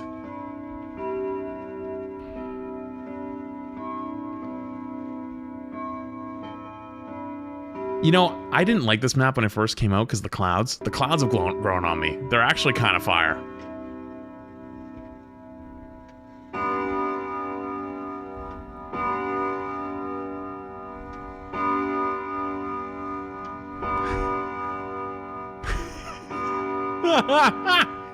He was lurking. That's so funny. Doing this but on Wolverine or Angela is the real play. All right, last one I've got. Chat, have you been enjoying these videos and you want to see more? The only way I could do it is by you submitting more to my Discord. So if you have funny TikToks, good TikToks, bad TikToks, whatever the fuck you see, grab them, throw them in my Discord, and Mods will go through and make sure they're good to go, and then we'll watch them on stream. So thank you. Hi, there you are. Emma said you were looking for me. How can I help you, little guy? Eric, master of the cutlery and ambassador of drip, wielder of the blade, my good sir. I have a favor to ask of you. Whoa. Emma did say communicating with you wouldn't be an issue, but I'm confused on what I could help you with. My queen has made a special request of me and would like for me to don a look of her choosing. Why does she look crazy? Which I would happily undergo for my benevolent muscle mommy, but I can't get it quite right on my own. My granny, cause she said, Tabby, you were too hard. Don't worry, you forget about. Look, a flaming brick. Double the stupid, double the worthlessness. But do go on. I could do it, but you don't exactly have what's needed. Oh, I apologize. This suit will provide you with the canvas needed to illustrate your skills. Huh? Oh, is he gonna do what I think he is? It won't hurt if I cut it? No, by all means. Get me right, Mr. Brooks. 1,000 cards! You, sir, have done the Lord's work and have made my Empress happy. Yeah! Alright, I'm not. That was fucking gas. I will, like I was saying before on the other one, I feel like I've seen a decline of these style of content videos in Rivals as its popularity has waned. I hope to see more in the future because these are peak. Okay, cool. One more. I don't have any more. That's it. That's all I got. That's the end of what I got. Also, let me unmute alerts. Fist of Flames thing of Prime. Real Existence thing of Prime. Rift thing of 10 months. Appreciate you. Thank you. No Pokemon today, by the way, if you're still here. Cool. All right. I've done my farmage. My farmage is complete. Now we move into the section of the stream where I'm turning it over to you guys of what we should do. Pyro thing the Prime. Appreciate it. Roll for sandwich. Roll for sandwich actually isn't a bad idea. If you wanted a chill game easy delivery co is a driving game with a story. Is that the game that came out today or everyone's playing today? Or is that something different? What was the game that came out today that everyone's playing? Someone was saying earlier. Oh, that's Dispatch.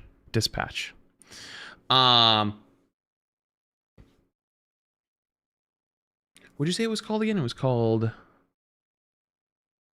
Delivery Co. I'm gonna look it up on YouTube.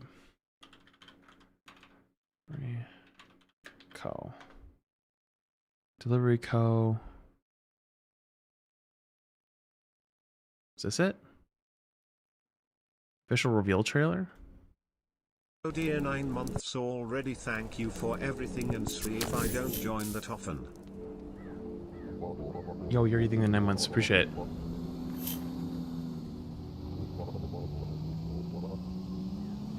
Important merchandise.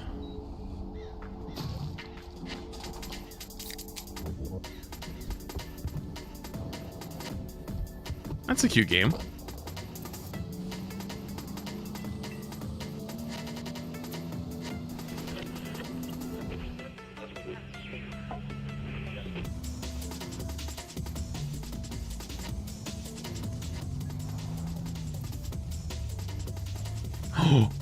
Oh, I would definitely spill those.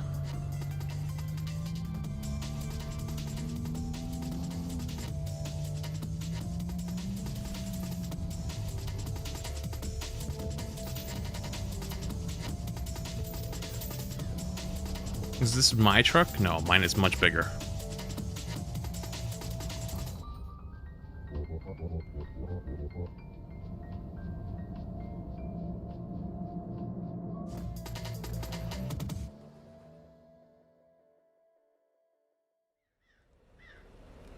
That's a cool looking game, actually.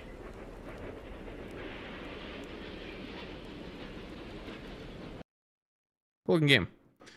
Weird flex. It's not a flex. It's literally the truth. That's like a Japanese style truck. Mine is much fucking bigger. It's like a K truck. K trucks are small. Okay. Which, speaking of which, I actually had to go take it and get a sticker the other day.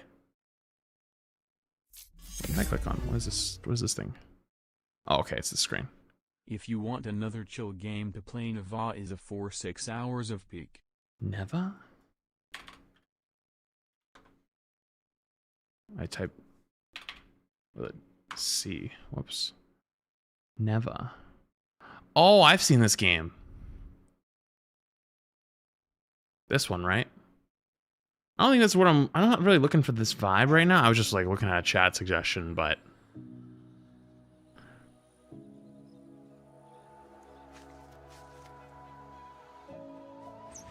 wait, by the way, think the vibe. Appreciate it.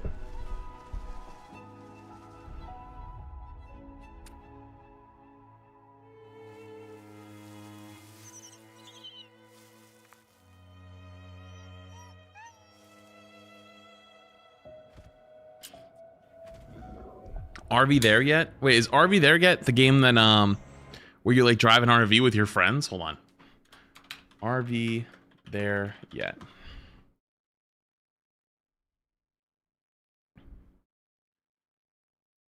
Trailer. This one, right? RV There Yet? Announcement trailer?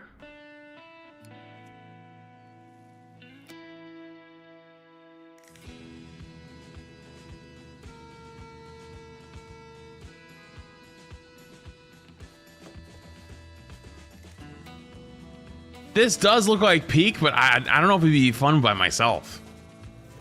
I don't have a squad that's on right now.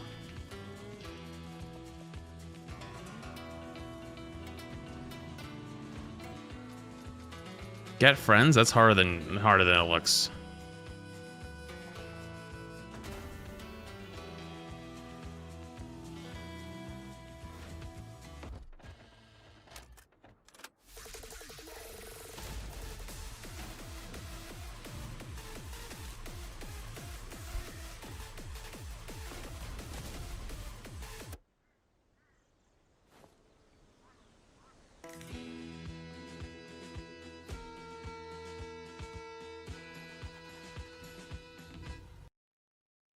That'd be a nightmare or a blast nightmare with Emong. Hang on, let me. I doubt I could get him off Overwatch. I doubt it. Let me ask him. He's already been on for 10. His stream is literally ending. There goes that. Is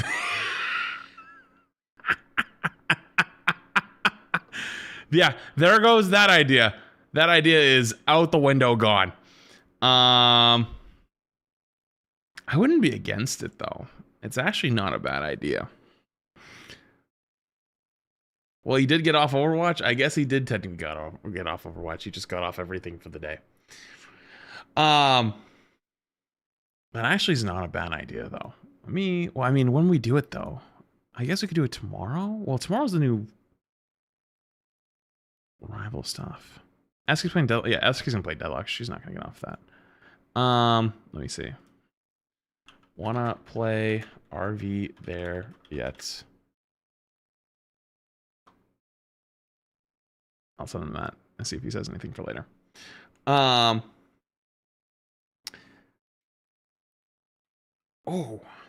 how?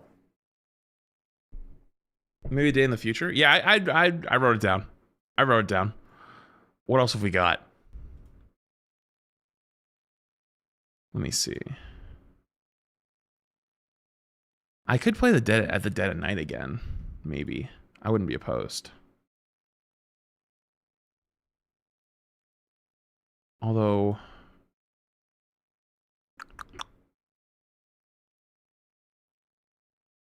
spooky gaming? I mean, it's a little early for spooky gaming, but I could try. I could turn my lights off and stuff, see what happens.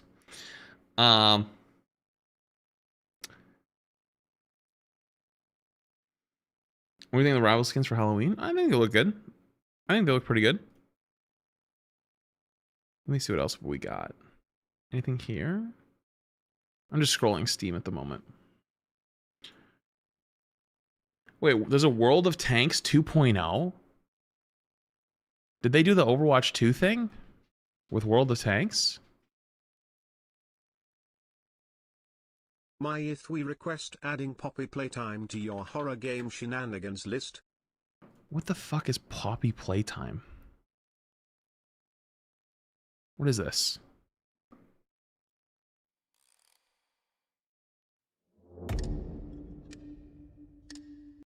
Hell no, I'm out. I'm good. I'm good. I'm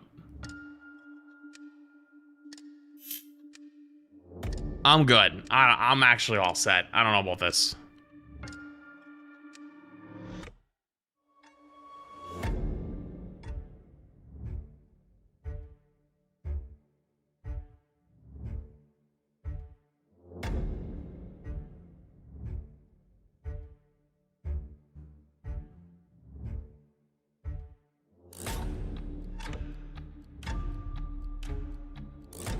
Guys, I don't know about this one. Nah,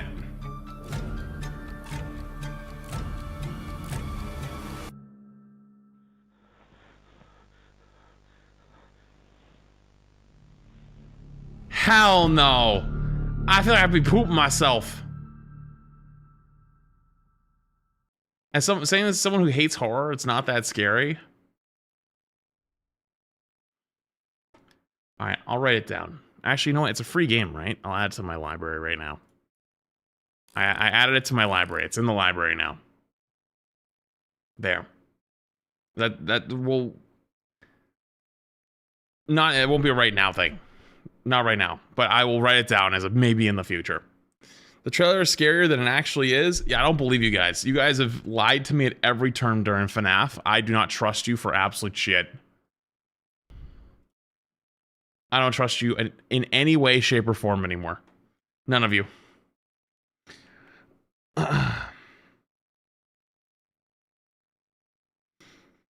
We warned you about FNAF 4 being scary. Wrong. YouTube chats or YouTube commenters warned me. Lies.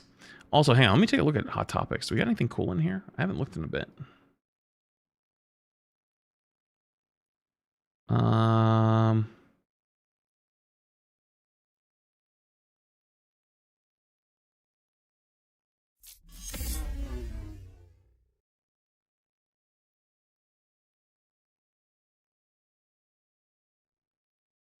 Oh, the rise and fall of gaming journalism.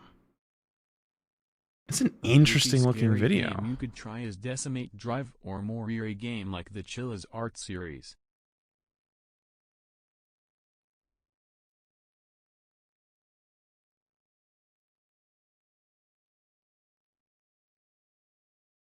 Green heart emoji.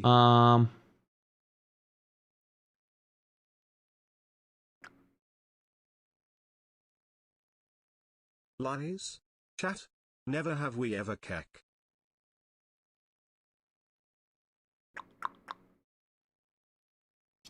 Okay. Sorry. I was just looking to see if there's anything cool in Hot Topics, but I didn't really see a whole lot. Yo, Neon, by the way, thank you for the fresh membership on the YouTube side. Appreciate you. Unlisted Sim, thing of the 5 super chat. You try Decimate Drive. What is Decimate Drive? Hold on. Let me type it in. I'm still on this trailer for this. Decimate Drive. Bunny thing 11 months and Lost Guardian. Thing 3 minutes. What's this?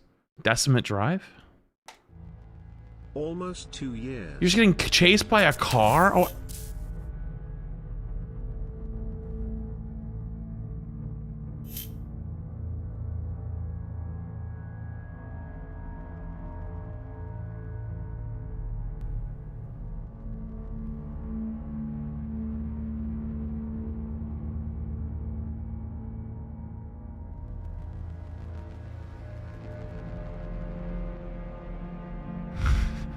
What the fuck am I looking at? Does that have a bomb on the front of that car?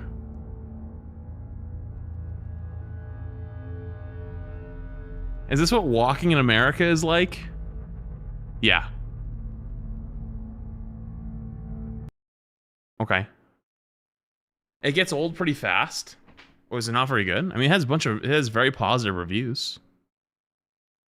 It seems.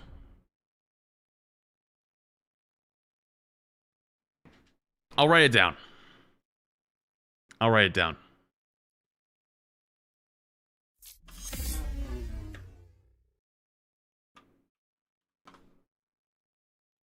I wrote it down. Dark Deception.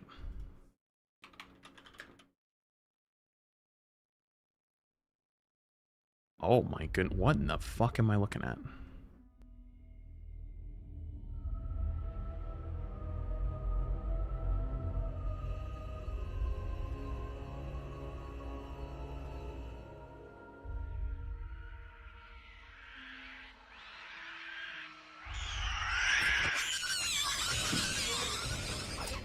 It is 5 o'clock in the afternoon. My lights are completely on, and that still got me. Hell fucking no.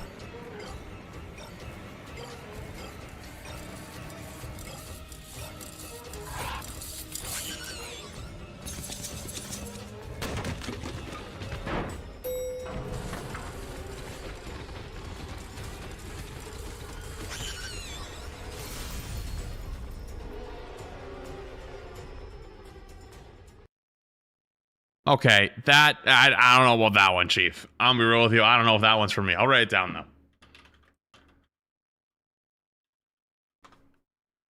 I don't know if that's for me, but we'll see. We'll see.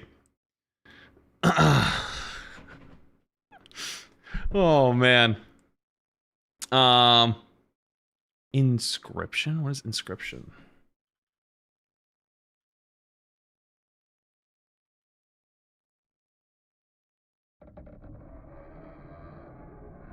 From the creator of Pony Island. What the fuck's Pony Island?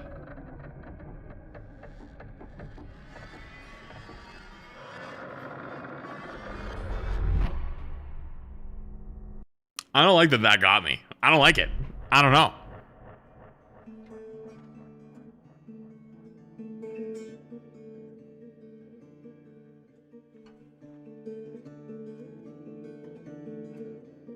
It's a board game?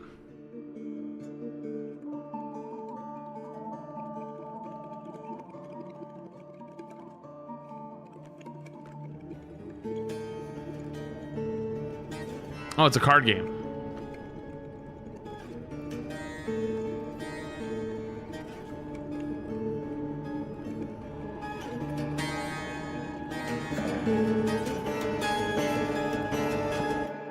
Gives me buckshot roulette vibes.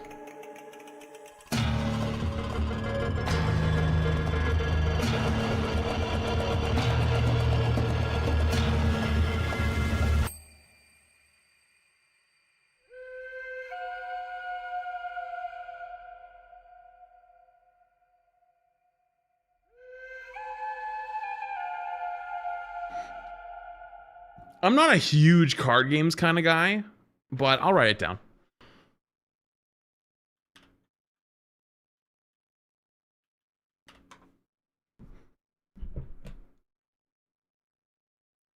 Let me see. Is Crow Country? Crow Tree? Crow Country. What the fuck is this?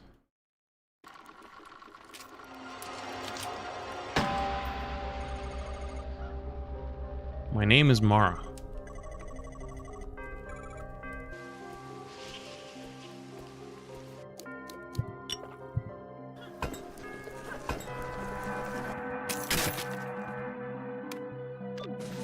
Yeah, I was gonna say, it does give me like Resident Evil vibes a little bit.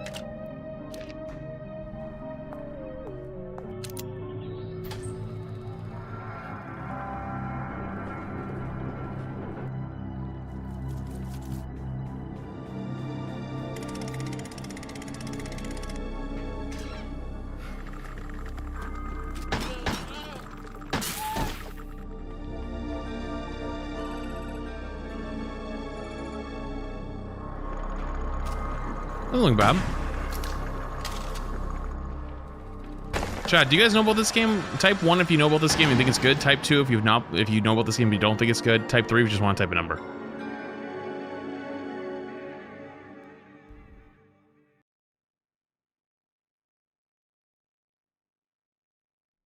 A lot of 3s.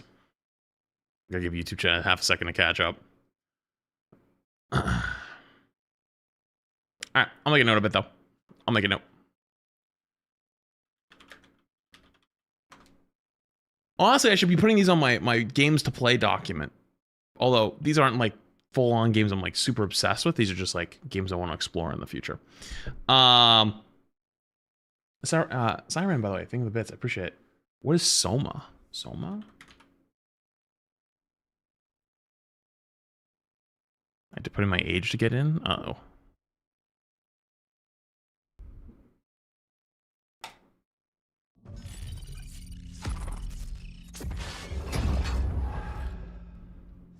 Three straight minutes of ads is low-key crazy work, brother.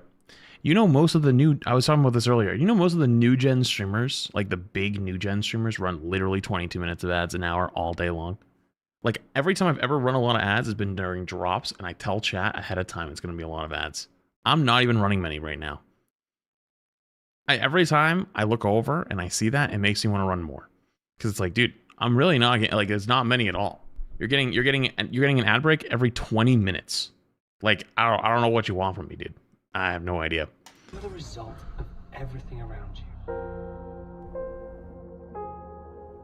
Everything that came before you, you are the universe manifesting itself as you.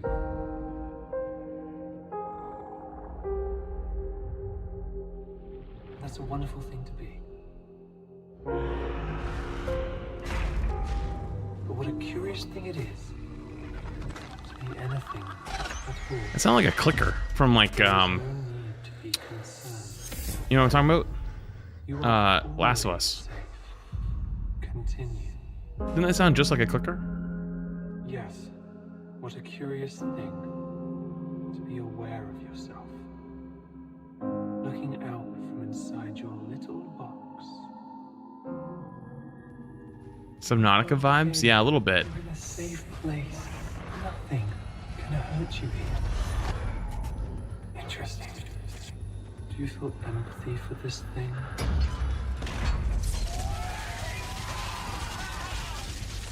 Remember, you're in a safe place. Alright, let's try again.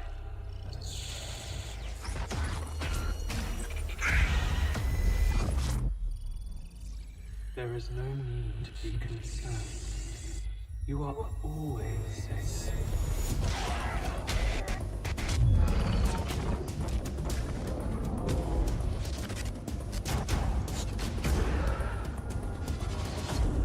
It's giving Bioshock. I don't see any guns in it though. It feels more Subnautica.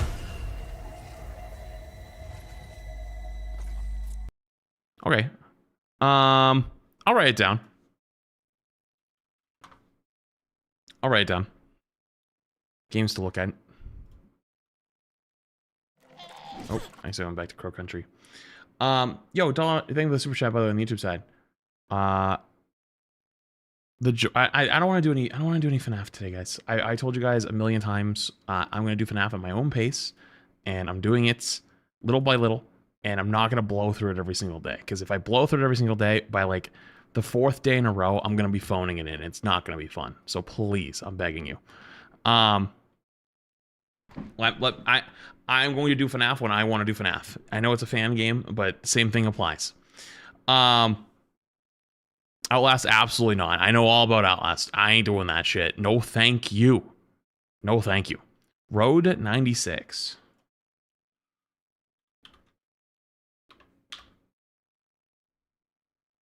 Hey, it's me, Alex. I met this girl, this boy, looking for someone called Sonia, John, Jared.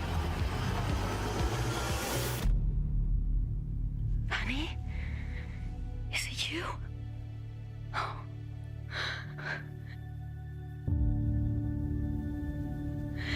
How far are you from the border?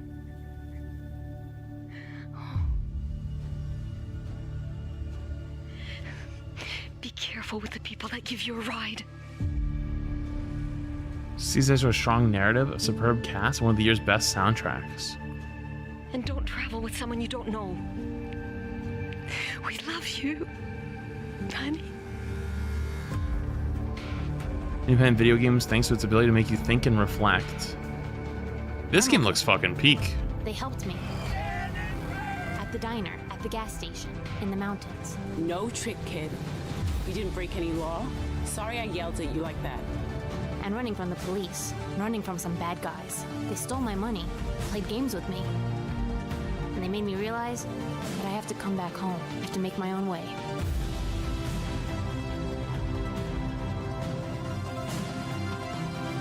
Where am I? Road 13, Road 42, Road 67, Road 96. Yeah, that's definitely on the lister, for sure. That's a definitely on the list game. That looks fucking great. Yeah, I know people were talking about Dispatch earlier today. I know people were talking about. I've played Firewatch. Firewatch was great. I think my Firewatch playthrough's on like more flats or something these days. I'm pretty sure.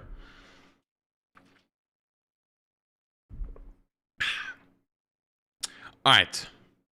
Let me see. How come I keep seeing ads for all these video games? I'm actually gonna flip us into just chatting because I think I'm done with Rivals for today. Actually. Let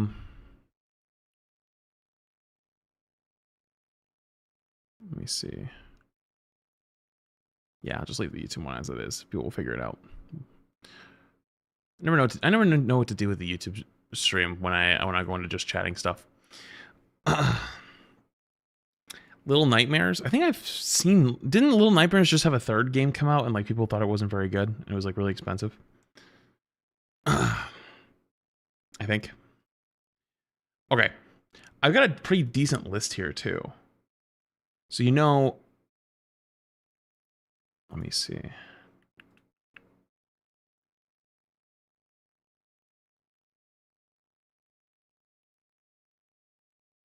I showed you that game and you didn't like it? Wait, what game was it again? Oh, Little Nightmares. Oh, right.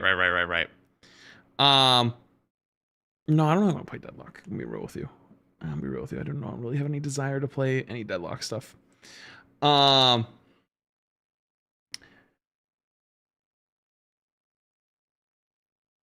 man. Play Pony Island. Oh yeah, that was the other one that was on there. Is there a game suggestion channel in your Discord? No, there is not at the moment. The only suggestion channel I really have is Hot Topics, and that's like mostly for like videos and stuff like that. Because there's a lot of cool ass videos out there that sometimes I just don't end up seeing. So I give chat a chance to send them in. Let me see. Actually, anything in here? Not really. Just like all Rivals and Overwatch stuff, to be honest with you. That's not really what I'm looking for at the moment.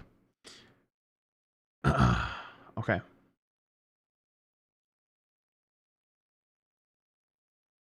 Cool. Lego Batman 1.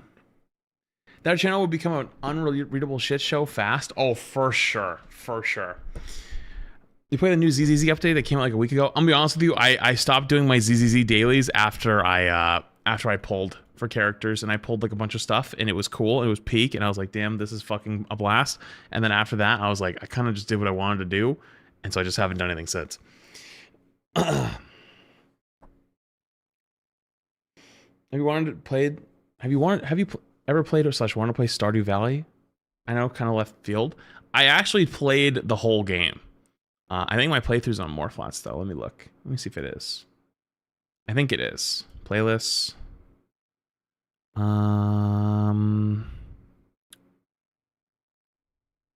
Powell, Baldur's Gate. Yeah. My whole Stardew playlist does exist. I played the whole game all the way through. Peak. This shit was actually peak. 23 parts. Good time. Begging for Outer Wilds. Oh yeah, Outer Wilds. I keep forgetting about that. You know what I might end up just doing for a little bit? I keep forgetting to do it. And I think honestly, someone made a good point earlier that I should. I think it's time for us to work on getting caught up again a little bit. I think it's time. I have your list of games, so I'm thinking what I'm going to do is probably try to get caught up on some Roll for Sandwich because it's been a while. Oh, actually, you know what I need to do? I just realized I got to go to his actual TikTok page and pull it up because otherwise I can't scroll. Try to catch up a little bit, and then in a little bit, I might hop off kind of early, go get dinner and stuff because I got a really late start to stream today, and then maybe I'll come back and do a nighttime stream because I have an idea or two that I kind of want to do for nighttime. Where is it? Good afternoon. If it has the comments, I don't want to have the comment. Oh, whatever. I guess I'll just put up with it for now. Because the last time I got rid of the comments, well, actually, didn't I get rid of the comments again last time? How did I do that? No, I didn't. I didn't get rid of the comments last time. I remember I had a problem with it. I'm thinking I might come back late tonight. I'm not going to make any promises, but if I did come back late tonight, I think it would be to beat something that I struggled beating the other day, and I would leave it at that. But I'm not making any promises. I just throwing it as a potential possibility for later. That being said, we are so fucking far behind on RFS. So let's go. We're actually a year behind. We're actually not more than a year anymore, though. We're just a year behind. So let's make some progress, shall we? TikTok and beyond, and welcome to Roll for Sandwich, the series where I let fate decide my lunch. Let's go. Today I'm going to be using these metal cherry blossom dice that were sent in by a viewer. Thanks. Let's get things started with our roll for bread. 5 rye. Why don't you just put a black rectangle under your picture to paint the cover of the comments? Wait, you're kind of a genius. You are a genius above your time. Why didn't I think of that? I'll have to do that. I have to get set up. Slices of seeded Jewish rye worked untoasted last episode. I'm going to toast them today. It's always a risky decision to choose not to invoke the toast bread cantrip, and I don't know, I feel something in the wind today. We've had an uncharacteristic amount of good sandwiches in a row, and I don't feel like taking my chances. Let me do that after Next this. up, let's roll for Maine. Crap, can you get me, I don't know, just a regular 6 black bean rectangle file? Got our black bean burger heated Oh, up, and no. we're gonna add it to our sandwich. I think I'm going to cut it in half so that I can position it a little bit. Wait, did we more watch this one? evenly on the sandwich? So. Wait, is this where we left off? I feel like this is where we left off. I might have not grabbed the next one. I think we watched this one. We did see this one. Okay. Good afternoon. Okay. Good catch. Good catch. Good catch, me. Good catch. Let me see. Well, actually, while Crap's doing that, all right, let's watch one more. And then we'll add it after. All right, let's roll. TikTok and beyond, and welcome to Roll for Sandwich, the series where I let fate decide my lunch. Let's go. Today I'm going to be using these green dice that contain the one ring that was sent in by a viewer. Videos only for you to watch it a year later. Locking. Thanks. That's true. Let's get started with our roll for bread. 1, none. Well, the ring does have a history of making things invisible. Seems our bread is invisible today. Not the best start. Next up, let's roll for Maine. 3 reindeer pate. I brought this reindeer pate back with me from my recent trip to Iceland. Did I fuck up and forget to save where we were? I think I wait, hang on. Maybe I just didn't pin it.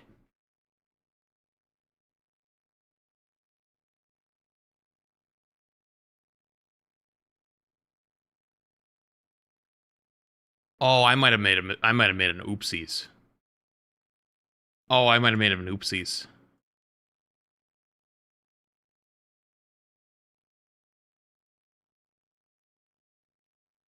I might have made an oopsies. Uh-oh.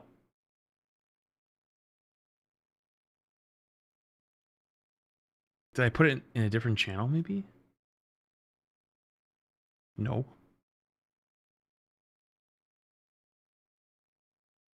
Did I make an oopsies?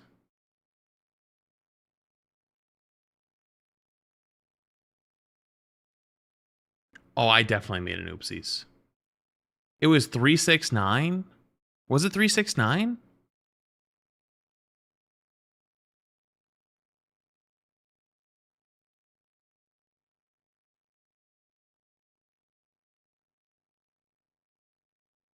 No, that seems too far.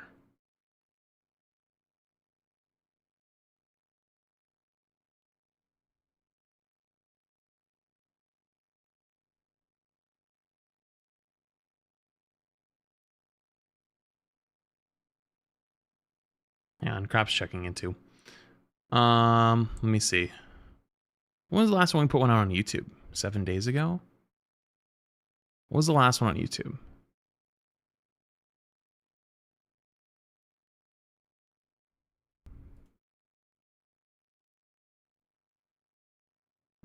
Last one on YouTube was the eggnog sandwich. That sounds right.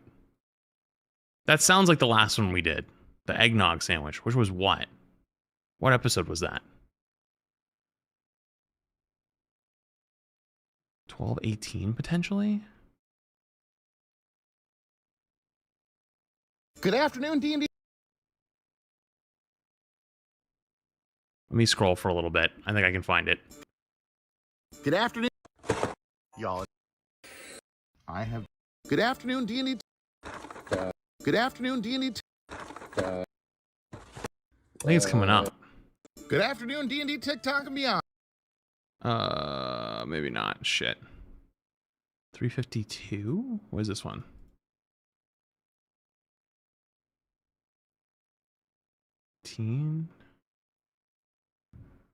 Oh, this was the last one I was on. That the ham slice placement should be illegal. See, look at comments here, and then I come back here, comments here. Okay, so I think I found it. Good afternoon. 353 looks right. You linked it? Yeah. Okay. 353. Okay. Cool. All right. Good catch. All right. Sorry. So the way I normally work is I grab the next episode and I save it and then I put it in my Discord and I have it saved for another day. I must have put it in the wrong channel or I just forgot to do it. I don't know what did I do? I must have put it in the wrong place somewhere. I don't know what I did, but thank you. Technical difficulties. We're caught up. TikTok and beyond, and welcome to the season finale of Roll for Sandwich, the show where I let. Wait, it's the season finale? Let's go. Today I'm going to be using these liquid core Christmas dice that were made for me by Gamer Inc. Thanks again. Let's get things started with our roll for bread. 5 white bread. I'm dreaming oh yeah, you're right, crap. of a white Christmas. Except I'm gonna toast the bread. So it'll be like a lightish tan color. I'm okay with starting out with white bread. There are better breads, but there are worse breads. Next up, let's roll for Maine. True. 7, turkey. I feel like there was a general lack of turkey on this show this year until the holidays rolled around. And now I feel like it's just nonstop turkey. I think I told you guys before, but cheese. Not the biggest turkey fan. 6, it's Fontina. fine, but like Fontina is a creamy and mild Italian cheese. There's better stuff out there. Partial block left over after shredding most of it, but it's still plenty for a sandwich. So you see the thing he's using, that like wire? Do you guys use that? Does anyone in chat actually use that? Because I remember I bought one of those after I saw him using it, and it was awful to use. I was like, I'm just gonna use a knife. This is fucking useless for me. Really? And is it easier? Because I struggled. I was like, this is awful. Only on softer cheeses? Which I think Fontina will be a good match for our turkey. Both the meat and cheese are pretty mild. Can go a lot of directions with this sandwich, depending on what else we add to it. So let's go ahead and add our roughage. 3 cucumber and 8 avocado. Well, technically our pickle streak is over, though a cucumber is about as close as we could get without actually being one. Cucumber is also pretty mild. It seems like the word of the day so far. Avocado is a blowtorch? It's rich and savory. It's a cut? Also a little bit on the mild side. This one is really going to come up to the last couple rolls to kind of. We got a plastic knife so he doesn't get demonetized anymore. Oh. I'm using this sort of goofy avocado tool. It's fine. I wouldn't rush out to get one. Give it about a B+. It works, but I feel like it'd almost be faster with Never mind. knife. But it did slice our avocado, and we've now got it on our sandwich. We're ready to go. It's time to get wild with the Wild Magic Roll. 6 Christmas tree cakes. Yeah, I knew we couldn't finish out the season without a little chaos. I haven't had one of those in a long time, but they kind of fire These though. little No? vanilla snack cakes are a favorite around this time of year, though not typically on a sandwich. The mild nature of our sandwich so far may be doing us a favor now that we're adding cake to our sandwich, or I may be better off with some figgy pudding. Well, last but not least, it's the D20 sauce roll. I don't know why I thought of this, but I'm just telling you it now. Guys, when was the last time you've been to an Olive Garden? Went to Olive Garden the other night. They have unlimited pasta again. Don't know why I remember that right now. But if you like pasta, just saying. Well, here we go. 19 Icelandic hot dog mustard. Came out of nowhere, One of but the key ingredients to the Icelandic hot dog is their special mustard sauce. It is a brown sweet, slightly spicy mustard. It's very creamy. And Gussie. honestly, there are... Gus, did you just come in, poke your head, see I wasn't giving you attention, and left? This little bastard, dude. Things we could have rolled here. Let's get our sandwich closed up. Get our toothpicks in to hold it together. Did you guys? And let's did you guys see that? Did you see him poke his head in and see I wasn't giving him attention, so he just kept going? Let's take a look at that cross section. You almost can't tell there's anything weird about it. It actually doesn't look bad. Season 7 of Roll for Sandwich comes to a close. Will we go out on a good note? I guess we'll see. Let's taste it. I think it's gonna be I honestly solid thought that 8-1. those Christmas tree cakes would stand out a little bit more. Maybe it's the fact that they're being combined with kind of a sweet mustard. But honestly, for having cake on it, the sandwich is not overly sweet. The avocado brings a decent amount of savoriness and body without letting things be too desserty. At this point, the Christmas tree cake is just kind of an extra slice of bread. It's like a turkey club with honey mustard. Definitely not the outcome that I 8-1? expected, but I am not one to look a gift reindeer in the mouth. I actually think I'm at a 7 for this one, and I'm going to call it the Turkey Tannenbaum.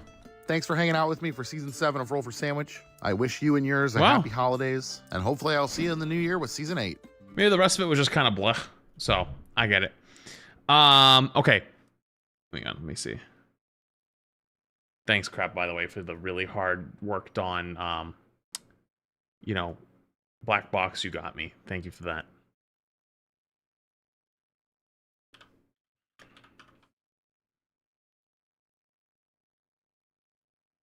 Okay, let me see.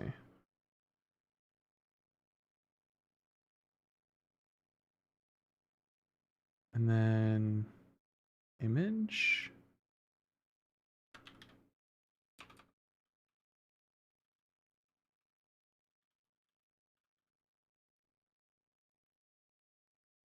Where is it? Stream.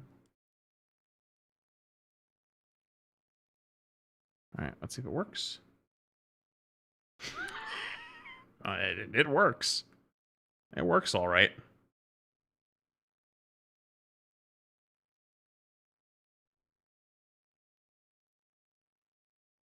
Beautiful. Perfect. 10 out of 10, actually. All right, let's keep moving. Dice. Oh, DMCA. Good luck. All right, welcome to... I think he's on break actually after this. So let me go find. Wait, what episode was that? Fuck, I don't remember what episode that was. It was 353, right? Was it 353? Uh-oh. Yeah, 353. Okay, so I'm gonna go find 354 because I think that was the end of his season.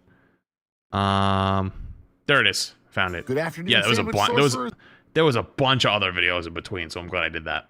All right, on to the next season, season 8. Good afternoon, sandwich.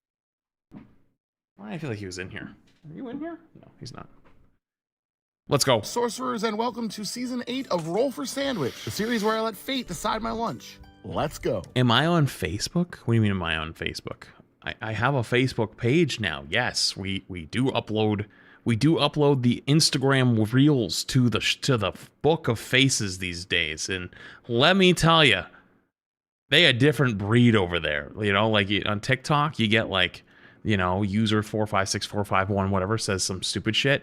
They got like Kevin James full face saying fucking wild shit, no fear.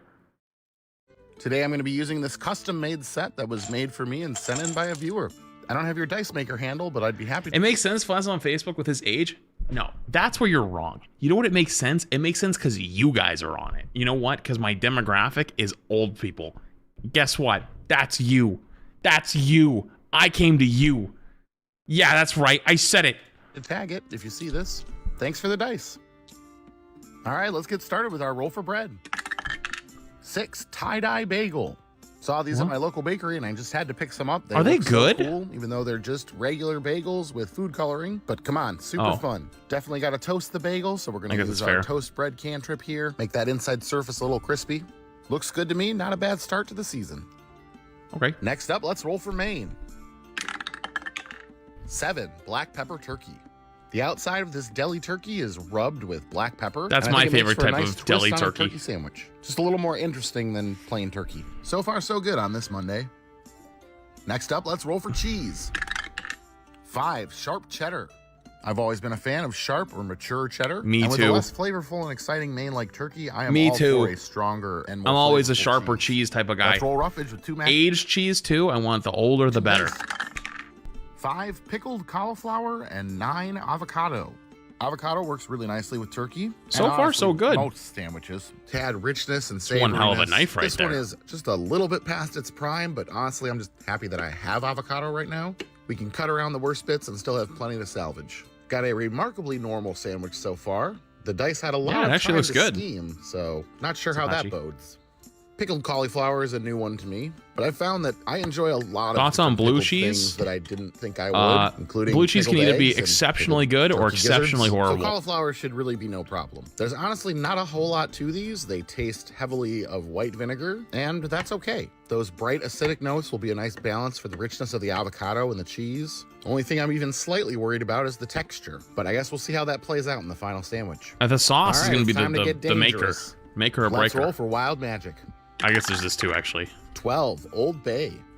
All right, honestly, pretty mild as far as wild magic goes. Not Old bad. Bay is a classic seafood seasoning blend, especially popular in Maryland. And honestly, I don't think it can do anything but enhance the sandwich here. Okay. And last but not least, it's the D20 sauce roll. Here we go. Make or break at this point. 17, Subway Chipotle sauce. The Baja Chipotle sauce is one of Subway's classic sauces that has been around It's good. for a long time. It was a staple of their It's gotta be like a Southwest steak 9.5 sandwich, at least. And apparently now you can get it at the grocery store. Fun little lore drop for y'all. I worked at Subway in high school. Let's go ahead and get our bagel sandwich closed up here. I had a friend of mine who worked at Subway in high school. He told me never go to Subway. That place is disgusting. And they would have like flies land on the meat. And then like there was one day he took one of the pieces of meat off and threw it away because a fly landed on it. And they were like, "What are you doing? Don't do that. You don't throw it away." And he's like, "What?" Like there was a fly landed on it and it was like walking around. He's like, "They don't care." And he was like, oh, okay. Leave stuff out. Yeah. Get our toothpicks in to hold it together. And let's get it cut in half. That is one hell of a knife. I wonder if you could get one of those And at let's take a TwitchCon. look at that cross section. Doesn't Oh, look we could. terrible. I appreciate your patience over the past month and a half as I've been working on my cookbook, but now we're back and ready for more sandwiches. Let's give this one a taste. Yeah, that's not too bad. That's gotta be a 9. Kind of boring as a main for a sandwich. That was but This has good. got a lot. To 9.5. kind of spice it up. That Chipotle sauce is definitely spicier than I remember it being. It's never really been my go-to sauce at Subway anyway. The sandwich is a little bready. The dense bagel throws the ratio off a little, but all in all, not terrible. Considering how much time the dice had to store up wrath for me, I am okay with this being the start of the season. I'm gonna go ahead and give this one a 7.2, and I'm gonna call it "We're back, baby," because you know bagel. Nah, the break made him not used to the horrors of the sandwiches, because this being the other one being a 7, the Christmas tree cake Old Bay, as I mentioned briefly sandwich, earlier, I and have a that was like the cookbook coming out most this year. middle of the road inch, like, oh nah. It's in the final stages of writing right now, and you can pre-order it at the link in my bio. Anyway, Oh, future. We're in the future right now. I think his cookbook just came out, like IRL right now, which is good cool. afternoon, Dagwood Druids, and welcome to Roll for Sandwich, the series where I let Next. fate decide my lunch. Let's go. This episode of Roll for Sandwich is sponsored by Quest Portal. Quest Portal is an easy-to-use virtual tabletop available on web and mobile that makes it easy to create, prepare, and play on the go. Quest Portal is a great choice for GMs and You know, players who W don't sponsor. have a powerful PC, Corporate as it clap. doesn't take a lot of resources to run. It works with a variety of different tabletop RPGs, and is a great way for you and your group to run your next online game. Head to questportal.com to sign up for free and start checking it out for yourself. I recently got to travel to Iceland to hang out with the Quest Portal team, and while I was there, I filmed a couple episodes. Oh, I remember. I was gonna say, Icelandic didn't we watch ingredients. this already? So But here's the Roll yeah, for Sandwich Iceland same footage. Special, Part 2. Let's get started with our roll for bread. 2 skonsa. The best way I can describe this Icelandic flatbread is that it's a pancake. Almost identical to an American pancake in texture, but it is not quite as sweet. I want Let's roll one. for main. 12, roll twice. All right, rolling for 2 mains. Double ones. Double sheep's head jam. This traditional Icelandic meat product is made by essentially boiling sheep's heads for a long time, until everything comes out. What happened to the jam? That's not a jam. And then letting it solidify into a brick. Let's roll for cheese. Oh. 4 ham and bacon cheese spread. This processed cheese spread is pretty popular in Iceland. Oh, that looks horrible. It's Oh, that looks worse. American cream cheese, but kind of serves the same function. Definitely happy for the addition of cheese here, and I like ham and bacon, so hopefully this is a step in the right direction. All right, let's roll for our roughage. Iceland can keep that one. 2 turnip and 7 pepper.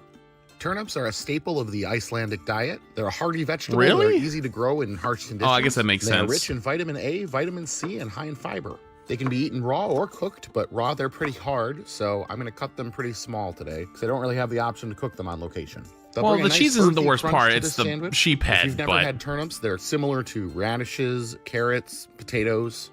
Our sweet red peppers will also be adding some crunch to the sandwich. Both of the vegetables we're adding today are a little bit on the mild side flavor-wise, which might come back to bite us, but we'll find out. All right, let's get wild with the wild magic roll. Okay. 5, curried herring.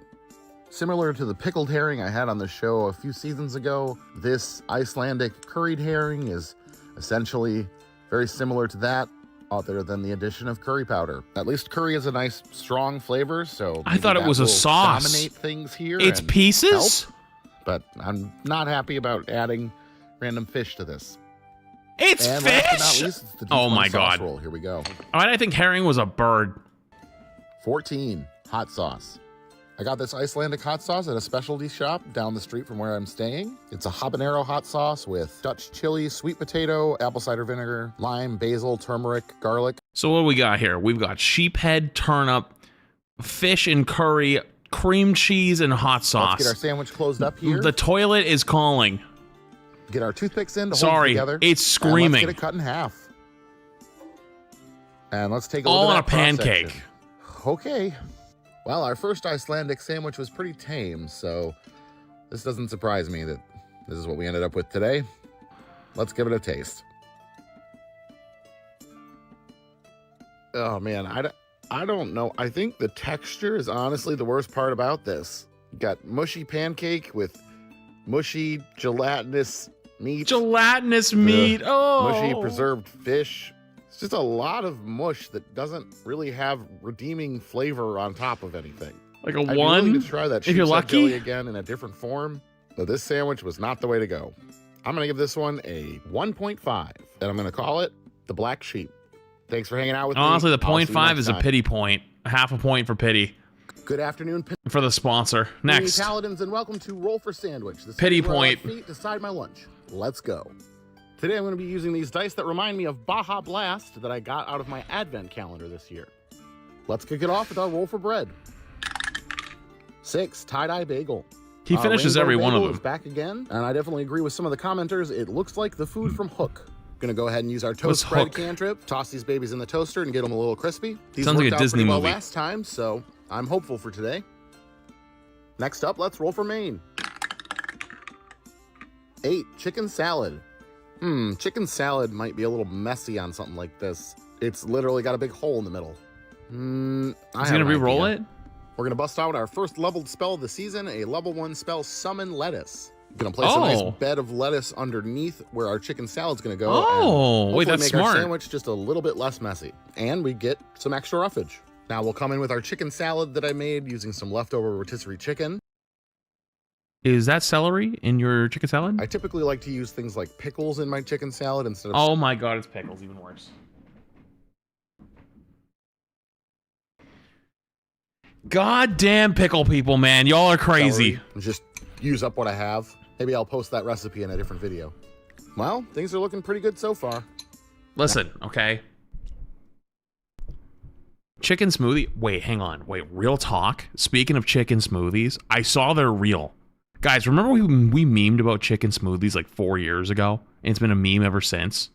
You know they're real? That's an actual thing that people do. Yeah, it's a real fucking thing. I'm not joking. I saw a video of an actual chicken smoothie. The dude from Love Is Blind does it. I think that's where it was from. I'm dead ass. I'm dead ass. Tell me where this is, and I'll try to post it in sub chat. If they're right, it's someone from Love Is Blind, and but it was like a short or something. I don't know. Next up, let's roll for some cheese. 5, sharp cheddar. I'm a big Love Is Blind Jordan chicken smoothie. fan of sharp cheddar. I think this should go well. I only no way it's real. have one slice left, so I'm gonna have to supplement with a little bit of shredded sharp cheddar that I've got as well. Not a problem. Should be good. All right, let's roll for our roughage. There's more stuff to fall out, but 10 kelp pickles and 11 none.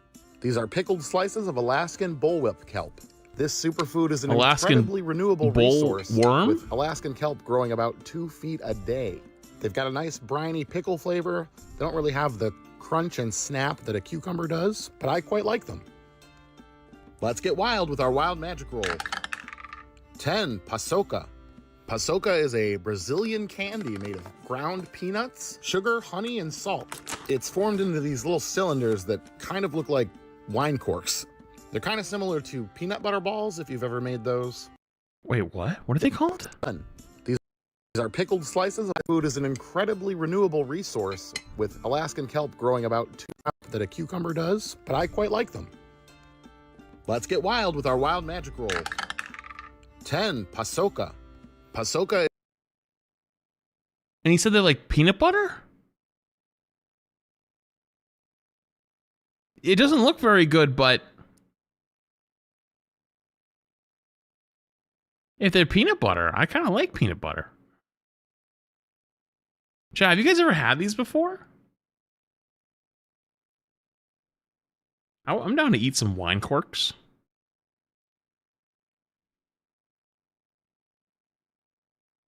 Can I find them? Back Q.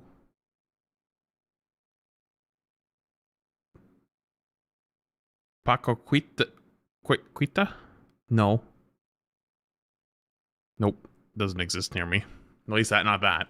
Is a Brazilian candy made of ground peanuts, sugar, honey, and salt. It's formed into these little cylinders that kind of look like wine corks. They're kind of similar to peanut butter balls, if you've ever made those. I guess. Chat, you want to know what one of my favorite things I ever had when I was like a teenager? I went over to one of my friends' houses who were like big Ohio State fans.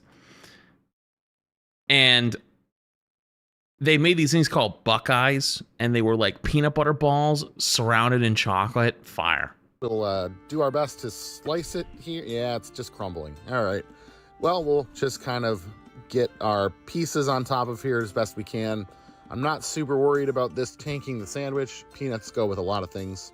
And last but not least, it's the D20 sauce roll. Here we go. 19 Kewpie mayo. Well, there's already Kewpie mayo. Yeah, Kewpie mayo is pretty good. Salad, but I am not going to complain. Not for the there could have been rest a lot of it, but different sauces that messed this sandwich up, and adding a little bit of extra mayo not going to hurt it at all.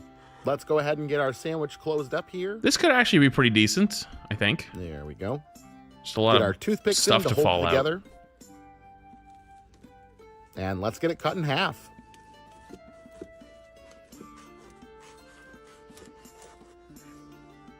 And let's take a look at that cross section. Not too shabby. Well, so far these rainbow bagels have been good luck. I'm pretty confident this will be all right, but let's give it a taste and find out. Oh, can't forget to take the toothpick out. Let's give it a taste. Well, it still ended up a little bit messy, but not as This is bad as actually I pretty think it would've been decent. without the lettuce. I think This it's is pretty strong. good. I'm thinking like the an bagel's a good like fit an for chicken salad, 8-6. being a little denser to not get soggy. That paçoca only adds just a tiny bit of sweetness, which honestly I don't mind, and the peanut flavor works well with everything else. Biggest drawback for this one is probably just how messy it is. Not a bad way to end the week, and I feel good about our first level 1 spell use of the season. This definitely would have been even more of a 8-6? mess without that lettuce in there. I'm gonna go ahead and give this one a 9.1, and I'm gonna call it the 9.1? paçoca Tano. Thanks for hanging out with me today. I hope you have a great day, and I will see you again on Monday. Damn, that was higher than I thought. God damn. Wait, did you find it?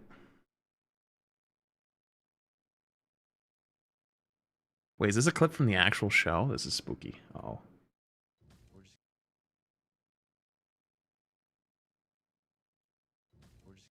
Wait, my ad blocker stuff is... Oh, never mind.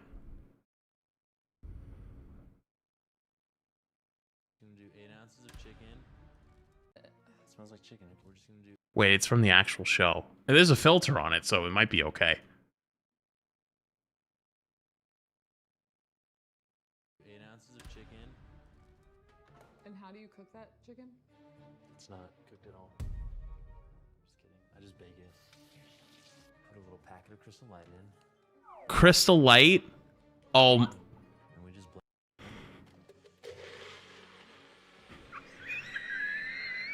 Oh, I can smell it. It smells like chicken. Who cares?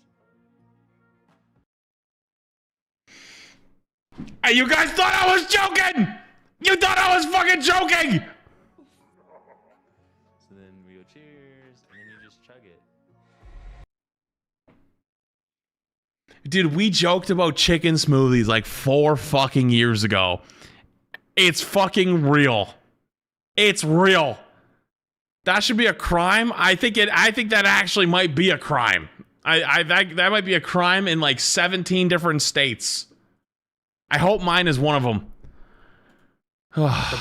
Okay, next. Good afternoon, Club Clerics, and welcome to Roll for Sandwich, the series where I let fate decide my lunch. Let's go. Today's episode of Roll for Sandwich is sponsored by Quest Portal. Another Quest Portal W is an easy-to-use sponsor. virtual tabletop available on web and mobile that makes it easy to create, prepare, and play on the go. Quest Portal is a great choice for GMs and players who don't have a powerful PC, as it doesn't take a lot of resources to run. It works with a variety of different tabletop RPGs, and is a great way for you and your group to run your next online game. Head to questportal.com to sign up for free and start checking it Always out gets for good yourself. ones. I recently got to travel Oh, to it's another Iceland Iceland to hang out with the Quest episode. Portal team, and while I was there, I filmed a couple episodes featuring Icelandic ingredients. So here's the Roll for Sandwich Iceland Special, Part 3. Let's get it started with our roll for bread. 1. Flatbread. This traditional unleavened Icelandic Didn't you get that flatbread the first is time? soft and thin and made with rye flour. I've had it before, and it's good. Not a bad start. Let's roll for our main. 11. Christmas ham. I know that sounds pretty exciting, but this is what they call Christmas ham in Iceland. It's pretty much looks the like same ham. type of deli ham that we would have on sandwiches here in the U.S. Next up, let's roll for cheese. 1. Spiced cheese. This is a cheese infused Ooh. with garlic, black pepper, basil, oregano, Ooh. cayenne pepper, and chili powder. And yeah, it's a bit spicy, but nothing too crazy. Looks good. Still looking good so far. Next up, let's roll for roughage. 7. Pepper, and 11. Red currant. I was hoping for This is the beanslot. third sandwich I've made in Iceland, and the third sandwich to have pepper on it. Not that I'm complaining, the pepper adds a nice crunch and a slight Yeah, it's amount of got sweetness. pepper and I the think it shut should go peppers on the just fine with the cheese. things we've got on our sandwich. So far, already. so Red good. currants are the berries of a deciduous shrub native to Western Europe. When raw, they have a very tart flavor and are often made into a jelly or jam. That Those is look like someone just walked over to a berry and just picked them off the alongside bush. venison or Like lamb. off the street. I honestly think this is a pretty good roll here. Traditionally, ham works with tart fruits like pineapple, so I'm not too worried about how these will play here. All right, let's get wild with our wild magic roll. 16. Potato salad. Well, not that exotic of a wild magic roll. This potato salad with chive and onion is pretty much what you'd expect. Pretty The big base made chunks, of but mayo and mustard. okay. It's very similar to something Looks you'd have fine. at a barbecue in the U.S. on the 4th of July. And last but not least, it's the D20 sauce roll. Here we go. 18. Kewpie mayo. All right, cool. This Kewpie is a- mayo. I flew 3,000 miles so you could see me do the same thing I always do. All right, well, let's get it closed up. I mean, after the last sandwich, it's looking pretty Keep it good. together, and let's get it cut in half. This, he hasn't even taken a bite yet. I think this is going to be a solid Let's 9. take a look at that cross section. I mean, it looks fine to me. I know some of you are disappointed I didn't get fermented. Maybe a shark. 9.5. Don't worry, I did try it, and I'll post a video of that later. Let's give this one a taste for now. What are you trying? Shit, I went to talked over it. Yeah, this is pretty interesting. The standout flavor is definitely that red currant. Bright and tangy, kind of mingles with the spicy cheese. But you've got the Kewpie Fermented and the potato shark? salad to kind of cool it off. Goes well with the salty, fatty ham. This is pretty good. this might be a This 10. is probably the best sandwich I've made here so far. Well, that does it for our episode. Maybe from no, Iceland. maybe like a Had great time, 9.4. Got to experience a lot of good 9.6. food and meet a lot of awesome people. I'm going to go ahead and give this sandwich a 9.2, and I'm going to call it the North Atlantic Current. Thanks for hanging out with me today. I hope you have a great day, and I will see you again next time. Not bad. Not bad. Good afternoon, DMCA. Wedge Warlocks, and Next. welcome to Roll for Sandwich, the series where I let fate decide my You guys try Mazapan, which is a peanut candy from Mexico. I think you'll love it. lunch. Let's go. Today I'm going to be using these dice that remind me of That's those a firecracker very popsicles interesting that were area sent here by a viewer. in Thanks. Mass. Let's get things started with our roll for bread. 5, rye. Today I have this swirled rye, also known as marbled rye. It's soft and fresh and ready to go in the toaster. Since we're warlocks today, I couldn't pass up the opportunity to cast the roll for sandwich version of Eldritch Blast. And now with our bread nice and toasty, we're ready to assemble the rest of our party. I'm not normally Sandwich. a rye bread Next up, let's roll bread for fan, main. but that looks pretty good actually. 1, surimi eels.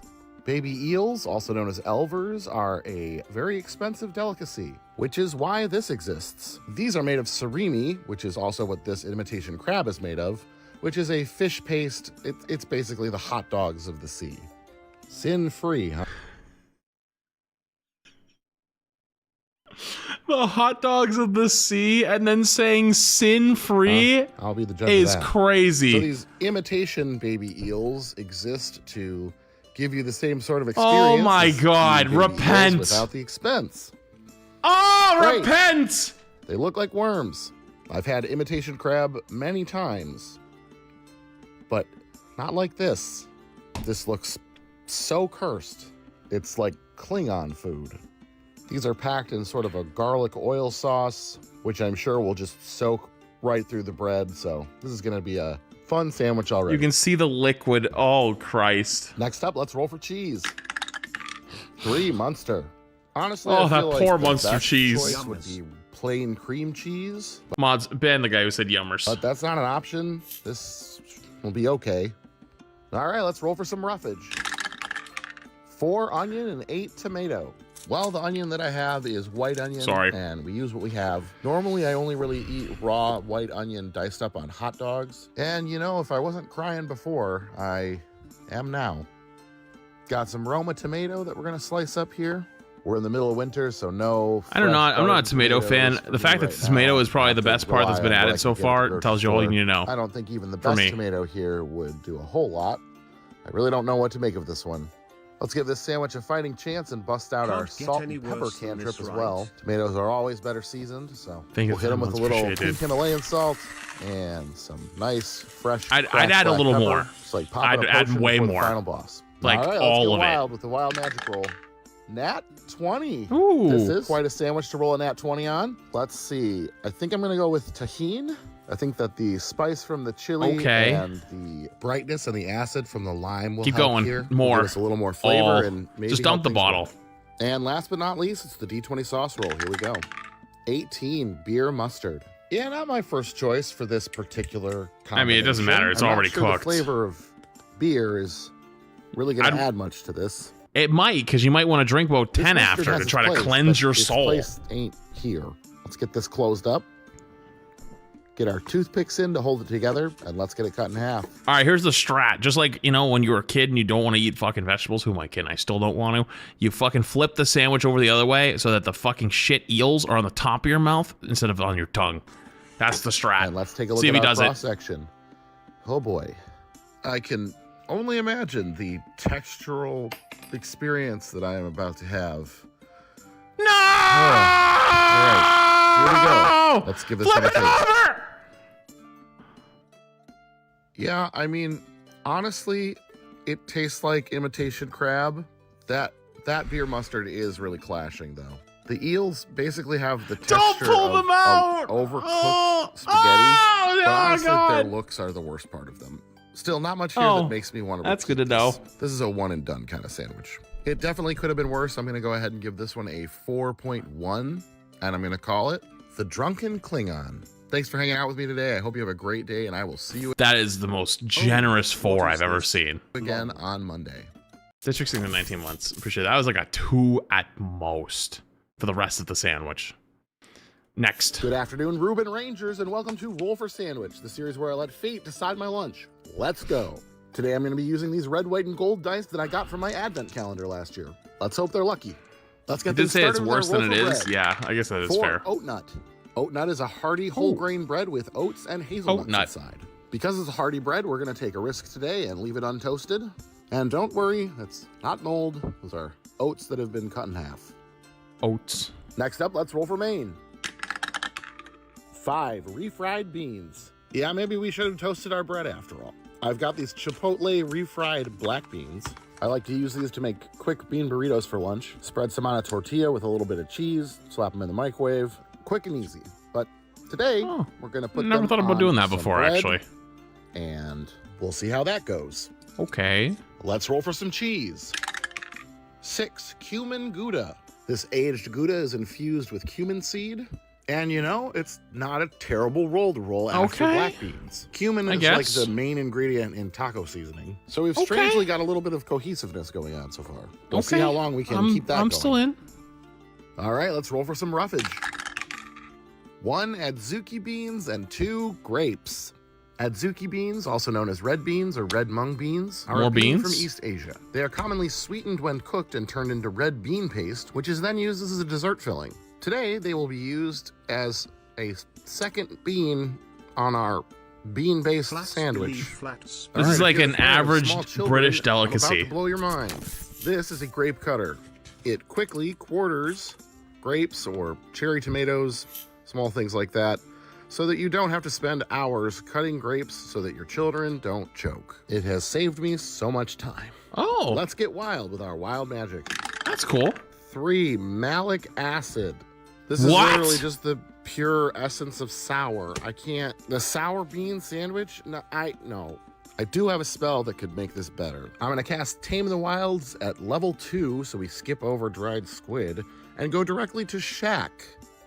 All right, so we're going to add some of these extra large gummies onto our sandwich, which are literally just Shaquille O'Neal's head as a Swedish fish type consistency gummy. That's, wow. What in the late stage capitalism? Call me Aaron Carter, I guess, because this is how I'll eat Shack. And last but not least, it's the D20 sauce roll. Here we go. You've had those gummies, they're super tough and flavorless. So is it, so it's better? Sauce. It's a sauce made of anchovy extract. Great. Oh, I am not a big fan of fishy flavors. Oh boy. You thirsty, Shack? This has been the puke episode. There you go, buddy. Oh. Here, you can have some too. You gotta laugh or you'll cry. All right, let's get our sandwich closed up here. Get our toothpicks in to hold it together. And let's get it cut in half. Oh my God. Yeah, okay. Let's take a look at that cross section. Oh boy. Oh Christ. Monday brought the chaos hard. Oh my God, it's falling apart. It's so wet and soggy. You can see it. Oh, that's pretty good. All right, let's give this one a taste. Oh boy, there's so many different things going on. How did the Band-Aid get bigger? Oh, and that fish sauce. Oh, it's like the Shack actually helps. Shack protects me from the fish. Any bite without Shack in it is just fishy. Oh, there's just so much going on with this one. Probably not very surprising, but I'm gonna give this one a 0. And I'm gonna call it the Kazamwich. Here you go, Earl. Have a snack. Good mimic. Thanks for hanging out with me today, y'all. I'll see you again next time. That was disgusting. That was actually really bad. I thought the last one was bad. That one was somehow worse. Footlong Next. Fighters, and welcome to Roll for Sandwich, the series where Footlong Fighters is crazy. Let's go. Today I'm going to be using this green swirly set of dice that was sent in by a viewer. Thanks. Let's get things started with our roll for bread. 2 freezer ends. Always happy when I get to make a little more room in my freezer. Today's selection is this Italian bread. Gonna get our 2 frozen slices unstuck from each other here and into the toaster to bring them back to life using our toast bread cantrip. Those look good. I think we're ready to move on to our main. All right, let's see what we get for main. 3 kielbasa. Though the word kielbasa simply means sausage in Polish, it is often I haven't had referred kielbasa in to a forever. specific kind of sausage. This garlicky smoked pork sausage. We've got our sausage sliced up, and we're gonna toss it in our pan here for a little bit. Get some nice caramelization. I might have to go to the store after this. I might need on there. That's looking pretty good. I think it's ready to go on our sandwich. I've had kielbasa on the show once or twice before, and results weren't bad. It might be a little hard to keep the slices on the sandwich. Depending on what else we have to put on here, but we'll find a way to make it work. All right, let's. Chat. What else does kielbasa go with? Pasta, right? Little spaghetti or something? Little noodles? Ooh. Throw for some cheese.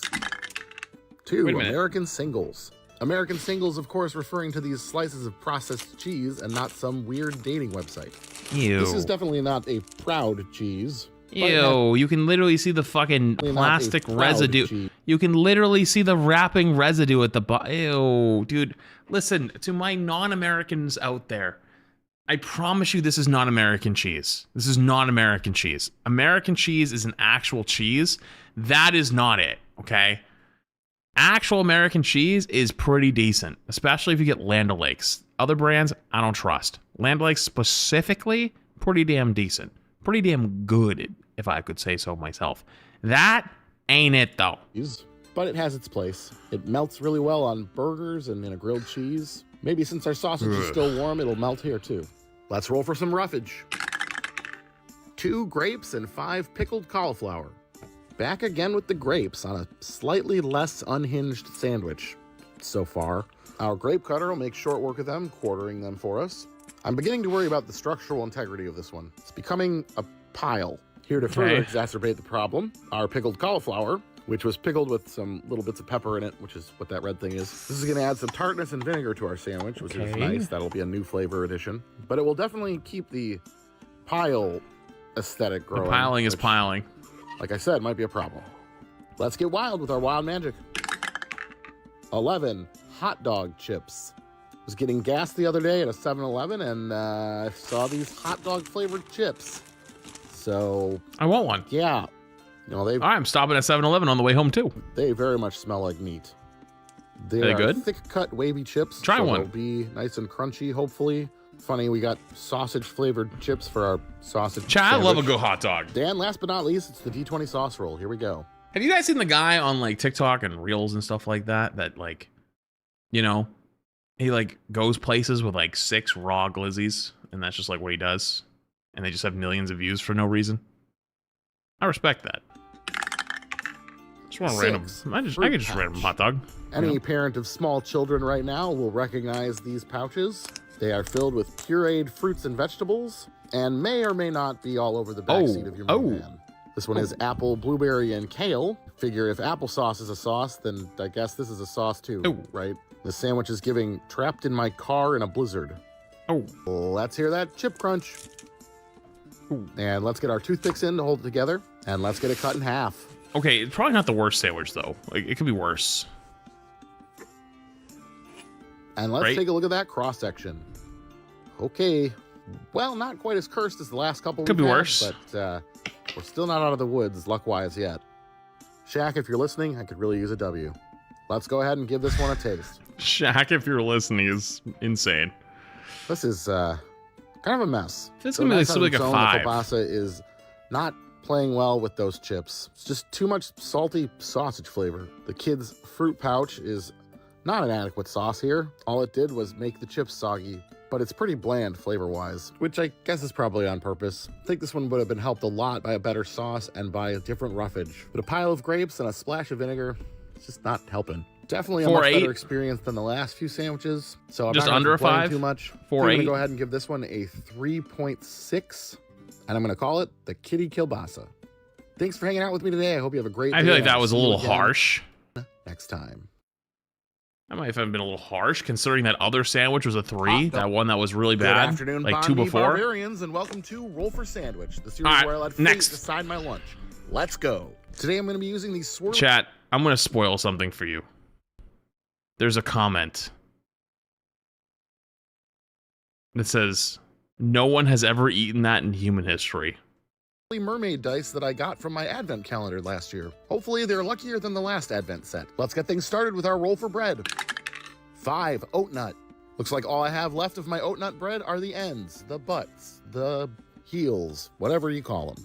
Let's roll for our main. The oat butts. 11, roll 2. All right, let's roll 2 mains. 4 leftovers and 7 turkey. For leftovers today, I have some more of that kielbasa that I cooked up for last time. Fire It's leftovers. tasty. Hopefully we get a better combination with it this time. I don't see any problem with it pairing with the turkey. The kielbasa is salty and flavorful, where the turkey is a little bit more bland.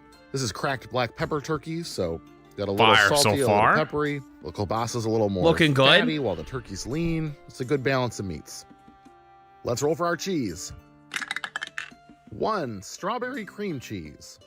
All right, well, that's not the most ideal roll. I typically just use this on plain bagels Why is it or on strawberry? toast as like a breakfast item, not really in sandwiches, though I could see it going okay with like ham or something like that. But I'm gonna be real with you, chat. I didn't want to say anything before, but like, yo, I'm so tired of the brands trying to use my guy over here for free clout. Bro, look over here. They were like immediately strawberry cream cheese understood the assignment. Yo, get your bum ass out of here, dude.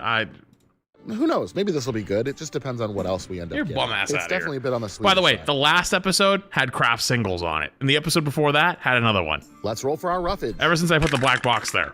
10 kelp pickles and 11 none.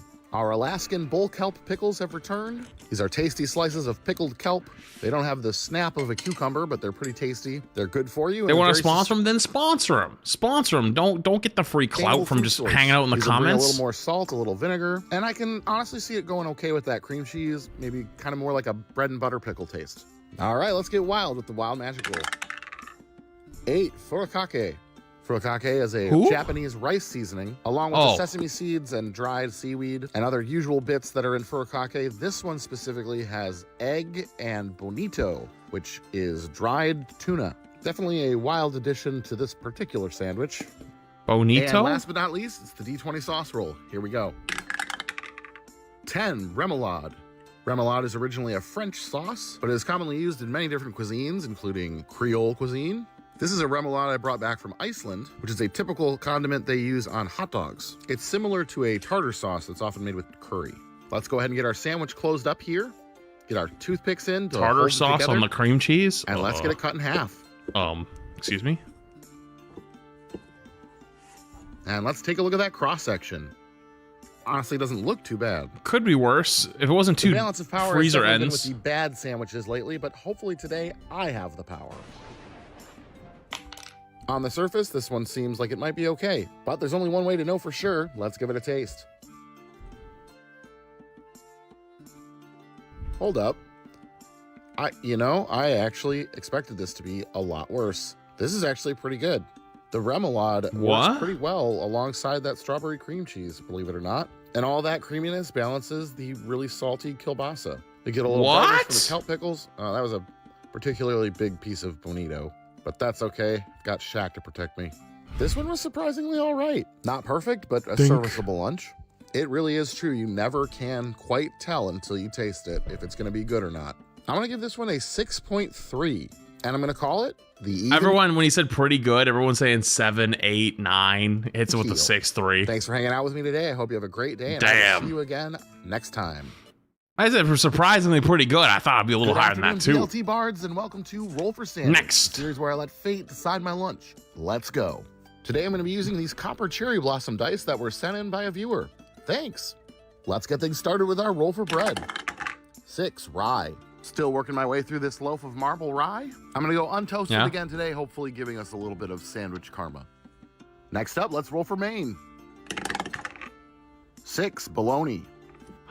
The humble bologna sandwich. Dude, I haven't had Classic bologna in and too affordable, long. Perfect for those days I need to go get some bologna. When I get to the store, I'm going to get some bologna. And you feel like I'm getting eating some bologna. I've very decided. Flat hot dog. Next up, let's roll for cheese. 4 Havarti. Creamy and slightly tangy, Havarti will go nicely with our bologna. Things are starting off suspiciously well for a Monday. You're very Let's roll suspicious, for actually. roughage. 7 gold dew and 8 tomato.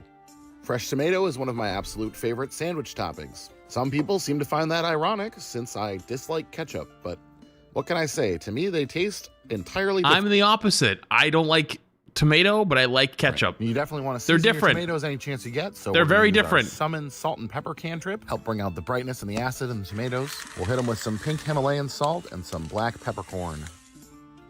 Gold dew peppers are a sweet and fruity pepper that are grown in South Africa. These should fit right in with our tomatoes. And together, I think they'll make a good accompaniment. Although as I've gotten older, I kind of just don't care and I just eat it. It's getting spooky. It's getting real spooky. Like what if I started to like it? What would happen? We really seem to be hitting on all cylinders so far today. Thank you, Shaq, for interceding with the dice gods on our behalf. What's up with Shaq, All right, let's get wild with our wild magic. Shaq showed up in one episode. He's made it into multiple now. Not a bad roll at all. The chili and lime will be a great addition here. Adding a little more acid and some spice to cut through the fattiness of the bologna. Are we sure it's Monday? And last but not least, it's the D20 sauce roll. Here we go. 11, pita sauce. This is a sauce I brought back from Iceland, which they call pita sauce. This looks like It is ranch. a creamy sauce that falls somewhere between a herb mayo, a tzatziki, and a ranch sauce. I seem to have missed a little bit. That's okay. I think this was a decent sauce to close out this sandwich. Mayo and bologna and mayo and tomato are both classic combinations, and the herbs will add some nice flavor. Let's go ahead and get our sandwich closed up here. This actually looks pretty decent. Toothpicks in to hold it together, and let's get it cut in half. And let's take a look at that cross section. Your taste buds literally die with age, so we seek out stronger flavors, usually bitters when we age. I'm gonna be real with you. I went to Olive Garden the other night, got unlimited pasta, and I got fucking spaghetti with butter. You can't fucking tell me shit. My taste buds are alive and goddamn well. Looks pretty good to me. Considering how off the wall things have been lately, I welcome this calmer Monday. Let's give this one a taste. Yeah, that's pretty good. It's a fairly standard bologna sandwich. I'd say that's old man stuff. I ate that when I was like 6. The sauce is not quite as rich as a ranch. It's tangy. It reminds me a little bit of a Miracle Whip with the addition of herbs. And that goes well with the acid of the tomato and the peppers and the added hit from the lime of the tahini. All that cuts the fat of the bologna and the creaminess of the cheese nicely. It's pretty balanced. It's not an incredibly groundbreaking sandwich, but definitely a decent lunch. This looks like a solid 8-7. For lunch, normal is a win, and I will definitely take it when it comes up. I'm going to give this one an 8.7, and I'm going to call it the short rest. Thanks for hanging out with me today. I hope you have a great day, and I will see you again next time. Easy. Easy for the goats. Good Easy for the Witch goats. Wizards, and welcome to Roll for Sandwich, the series Called where I it. let fate decide my lunch. Let's go. Today I'm going to be using this mini snow set of dice that I got from my advent calendar last year. Let's get things started with our roll for bread. Chat, should we do it? Wait, that sounded so cool, falling down the ladder. Let's get. Should we get an advent calendar this year, chat? Calendar last year. Let's get things started with our roll for bread. 3, strawberry bread. This strawberry swirl bread is a breakfast bread that has strawberries swirled in the dough. It's sliced thick and kind of has a French toasty texture. We're going to go ahead and get our slices toasted up today using our toast bread cantrip. Get them nice and warm and a little crispy. That looks good. We're off to an interesting start today. Next up, let's roll for our main. 10, corned beef. Corned beef is salt-brined cured beef brisket, and it's delicious. It's the star of a traditional Reuben sandwich, and I think its richness and saltiness will Has enough time passed for me to finally get corned beef again? Or roast beef? Since the incident? Well with this sweet bread. Next up, let's roll for cheese. 4, Havarti. No, I don't think so. Havarti again Me for either. the second sandwich in a row. Should serve us well here. Nice and creamy and slightly tangy. Should go well with both the bread and the meat. Next up, let's roll for roughage. 1 kiwi and 5 pickled cauliflower. Kiwi fruit. By the way, that incident happened in my old apartment. Not the one I lived in before I moved to the house. My apartment before that. Are actually native to China, not New Zealand, but they were first commercially cultivated in New Zealand, which is how they got the name. They are not really a traditional sandwich ingredient, but I've had them on a couple sandwiches at this point, and they're generally okay. They fill the same role as a tomato. We're getting closer to the end of our jar of pickled cauliflower. The dice have been favoring them a little bit What lately, incident? And you know, I'm not complaining. Having a Oh, little you bit don't more know about the acid incident. to cut through the richness of the meat and cheese should be good here. And it should offset the sweetness of the bread and any sweetness we gain from the kiwi. This is definitely an odd combination so far. But Wait, aren't you supposed to take the skin off? The fuzzy stuff on the side? not necessarily a bad one. We'll just have to see how the last couple rolls go. All right, time to get wild with our wild magic roll. 16, smoked finishing salt. This salt was smoked and Someone said, as a Kiwi myself, that's to me by offensive. a viewer at a convention last year. Those subtle, Okay. smoky Scotch barrel notes can be a real nice addition in the right application. Whether this sandwich is the right application or not remains to be seen. And last but not least, the D20 sauce roll. Here we go. I've heard the incident story 5,076 times right now. Congrats. You're the ultimate Flats viewer, all right? I love you, but everyone else hates you. I'm sorry. All right. They want to hear the stories. There are Thank you for few 42 months. Appreciate sandwiches it. that Kewpie Mayo does not improve. And here, adding a bit more savoriness and creaminess should go a long way for us. I currently have high hopes for this weird sandwich. It Let's go actually ahead and looks get it kind of closed decent. up. Get our toothpicks in to hold it together, and let's get it cut in half.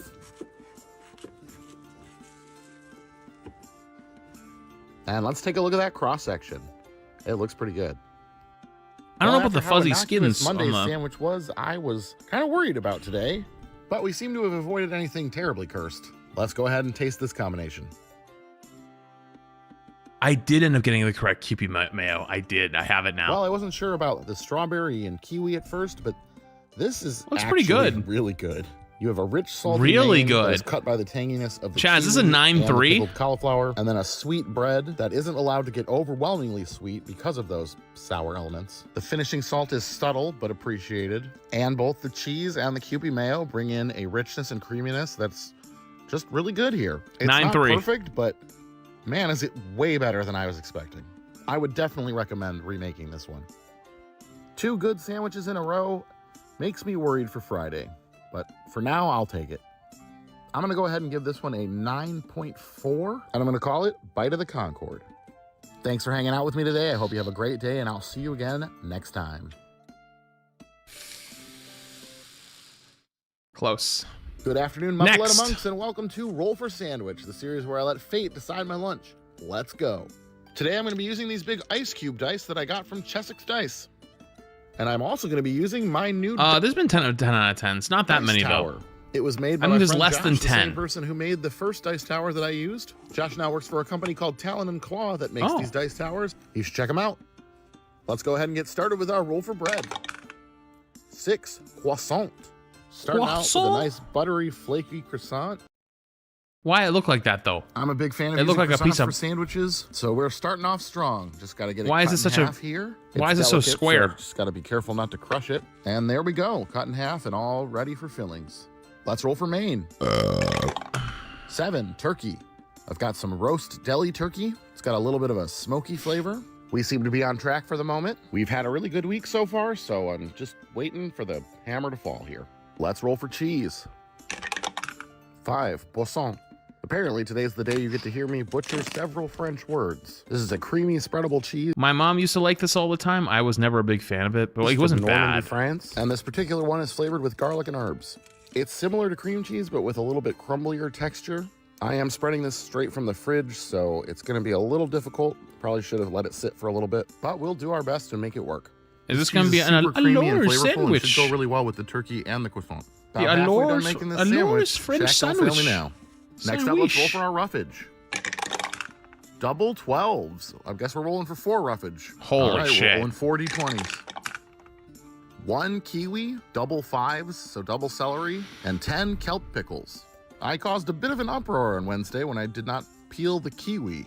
Guys, the skin is perfectly fine to eat, and though I usually peel my kiwis, with them cut so thin and being in the middle of a sandwich, you don't even notice the skin being there. The skin's actually really good for you. I understand if it's not your thing texture-wise, but I assure you it's perfectly safe.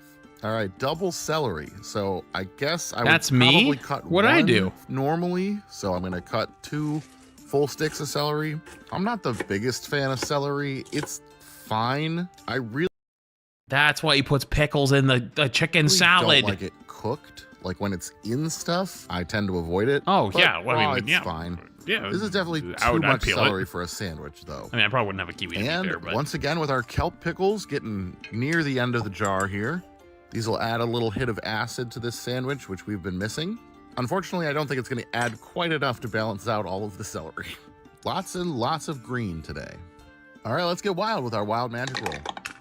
11 deviled eggs.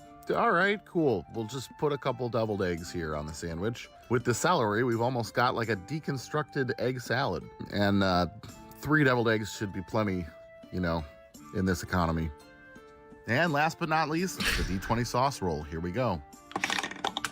Okay. 13 Subway sweet onion sauce. One of the better sauces from Subway, in my opinion. The sweet onion teriyaki sauce is not what I would expect to put on this sandwich, but it should work okay. Let's go ahead and get our sandwich closed up here.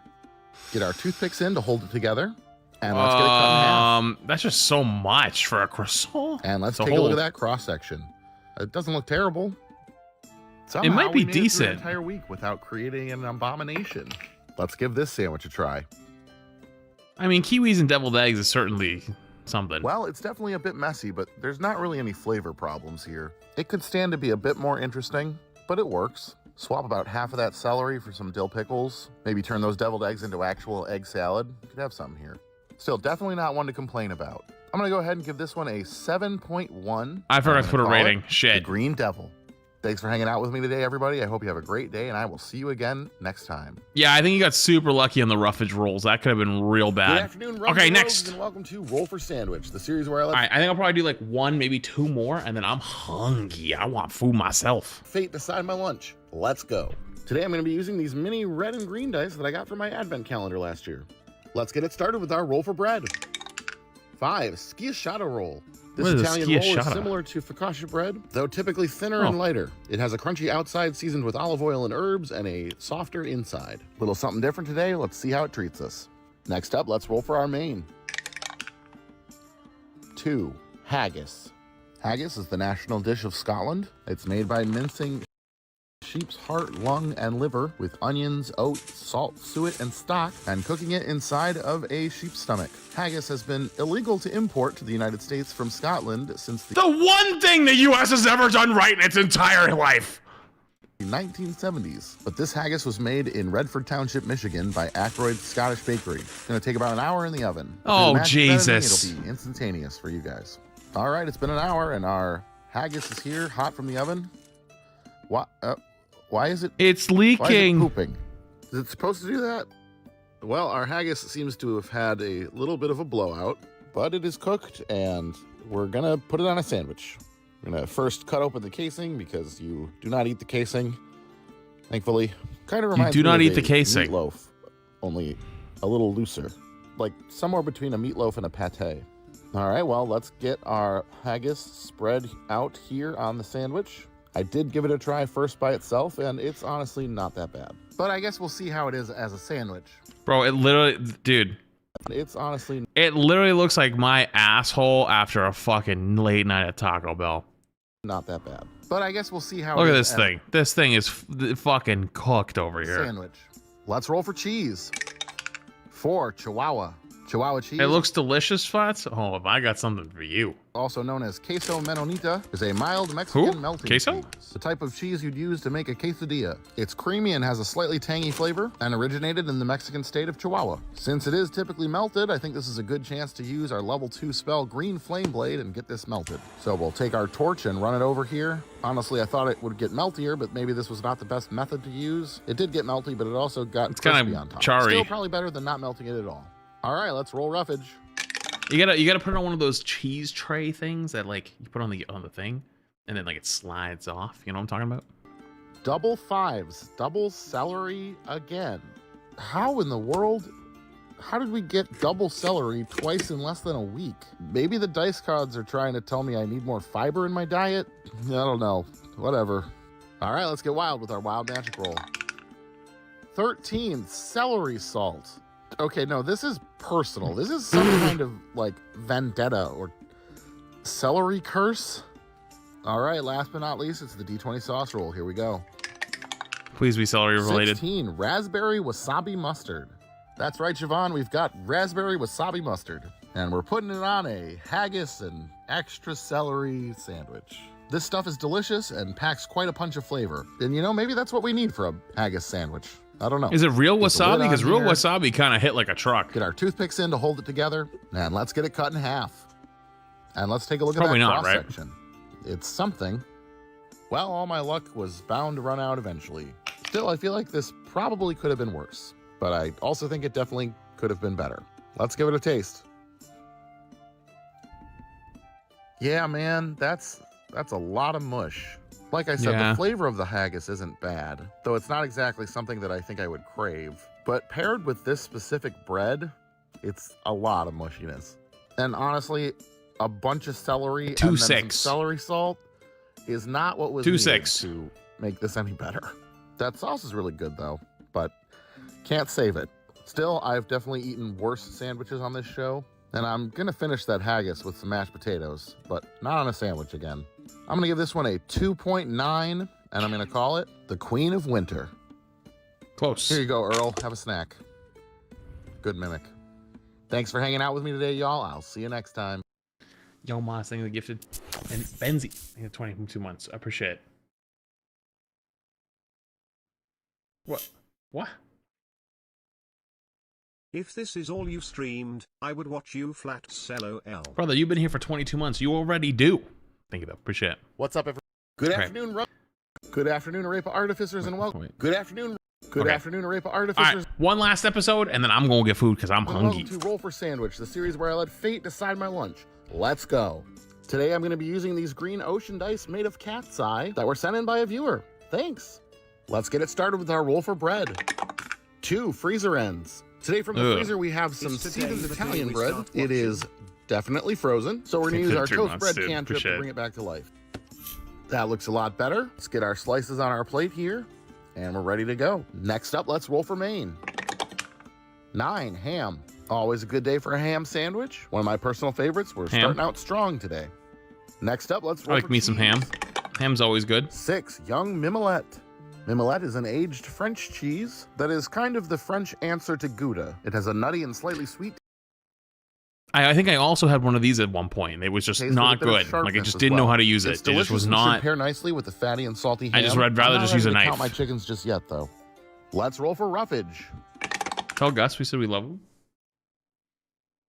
Where's that little bastard? He's around here somewhere. He's running around. He's been on one, running around recently. He's been downstairs. He went and took a poop earlier, not in the house, outside. He went for a walkie and took a poop outside. But I don't know where he is. Grapes and 6 lettuce. This time we've got some green. Last night he fucking stuck himself basically in my butt. Hey, did you hear me talking about you, Gus? I hear you walking by. Gus! Hey, you did not just come. He came up to the door. Did you see that? Gussie! Did you hear me talking about you? Oh, big stretch. Were you sleeping? Were you sleeping? Were you sleeping? Did you hear? Where were you? Did you hear me sleeping? Or while you were sleeping, call for you and so you came in? Is that what happened? He spotted the T word. He sees them. That's all he wants now. All right, guys, you want to watch this last episode with me? Let's watch it. Green grapes, and they are almost too big for my grape cutter. But I think we should still be able to get it to work here. Let's see. Oh, needs a little help. And there we go. I actually think that these grapes will go really well with this sandwich. The sugar and a little bit of tartness from the grapes should pair really well with that nutty I think he's aged sleepy. cheese, as well as adding a little bit more moisture. The lettuce won't do much for us other than add a little bit of texture and some added structure to the sandwich, but I don't mind it being there. All right, let's get wild with the wild magic roll. He must be Nat napping. 20, I get to pick. I'm picking bacon. Wait, this is gonna be fire. This is like a BLH with ham. Yeah. Are you hungry? And last he but needs not to eat least, dinner it's the too. D20 sauce roll. Here we go. He's hungry too, actually. 11, pita sauce. Back at it with our Icelandic pita sauce. It's kind of like an herb mayo. This might or be a somewhere 10. between a ranch and a tzatziki sauce. I This think this genuinely will be just might be a fine here. 10. Mayo's great for both ham and bacon sandwiches. Let's go ahead and get our sandwich closed up here. Get our toothpicks in to hold it together. And let's get it cut in half. I think And it's let's gonna be a take a look 10. at that cross section. I really think it'll be that a looks 10. pretty good. Oop, lost a grape. Oh, the grapes Well, we actually. seem to Maybe at not. least temporarily be safe Maybe from a that 9.6. celery curse. Some good rolls today. And I got to put bacon on it. Let's give it a taste. The grapes might make it a 9.6. You know, this is really good. The flavors all work, but it is a little dry thanks to that bread being from the are you freezer doing? and that aged cheese. What But are I you have an doing? idea. You want to get down? I'm going to cast the second level spell, Berry's Beneficial Addition, and use this honey Bye. mustard to plus it up. You'll notice how thickly this Wober's honey mustard comes out straight out of the fridge. I'd almost call it mustard honey. It's very honey forward. Wait, and what did he just super do? Wait, the why does he have flavors all mustard? work, but it is a little dry thanks to that bread being from the freezer and that aged cheese. But I have an idea. I'm going to cast the second level spell, Berry's Beneficial Addition, and use this honey mustard to plus it up. Oh, You'll that notice looks how thickly good. this Wober's honey mustard comes out straight out of the fridge. I'd almost call it mustard honey. It's very... So if you have a Wegmans near you, if you're a Wegmans knower, Wegmans has a version of honey mustard that they make. It's the store brand that looks just like this. If you can't get the one that he has, honey forward, exact and super same thing. delicious, and I think Fire. it'll send this 10 out of sandwich over 10. the Go top. buy it Let's now. give this Get in the hand car bread, and go get grape, it. Lettuce and Icelandic pita sauce sandwich, plussed up with mustard honey, a go. Sorry, I had a frog in my throat. Yeah, that helped a lot. This might be a is 10 now. A great sandwich. That's a 10. Sure, it could be a little better on some fresh bread, but I'm not mad about this being my lunch. The Oh, honey maybe because of mustard that. And the grapes Oh, yeah. And the way No, that they play with the 9.6. sharpness and the cheese and the 9.6. fattiness of the ham. 9.7. It's really good. Plus, you got 9.6. that nice salty bacon. 9.7. And with the lettuce and the grapes and the bacon, it's almost like a BLT. It's good. Thanks for the assist, Barry. I'm going to go ahead and give this one a 9.9. And I'm going to call it the Fastball Special. Thanks for hanging out with me today. I hope you have a great day.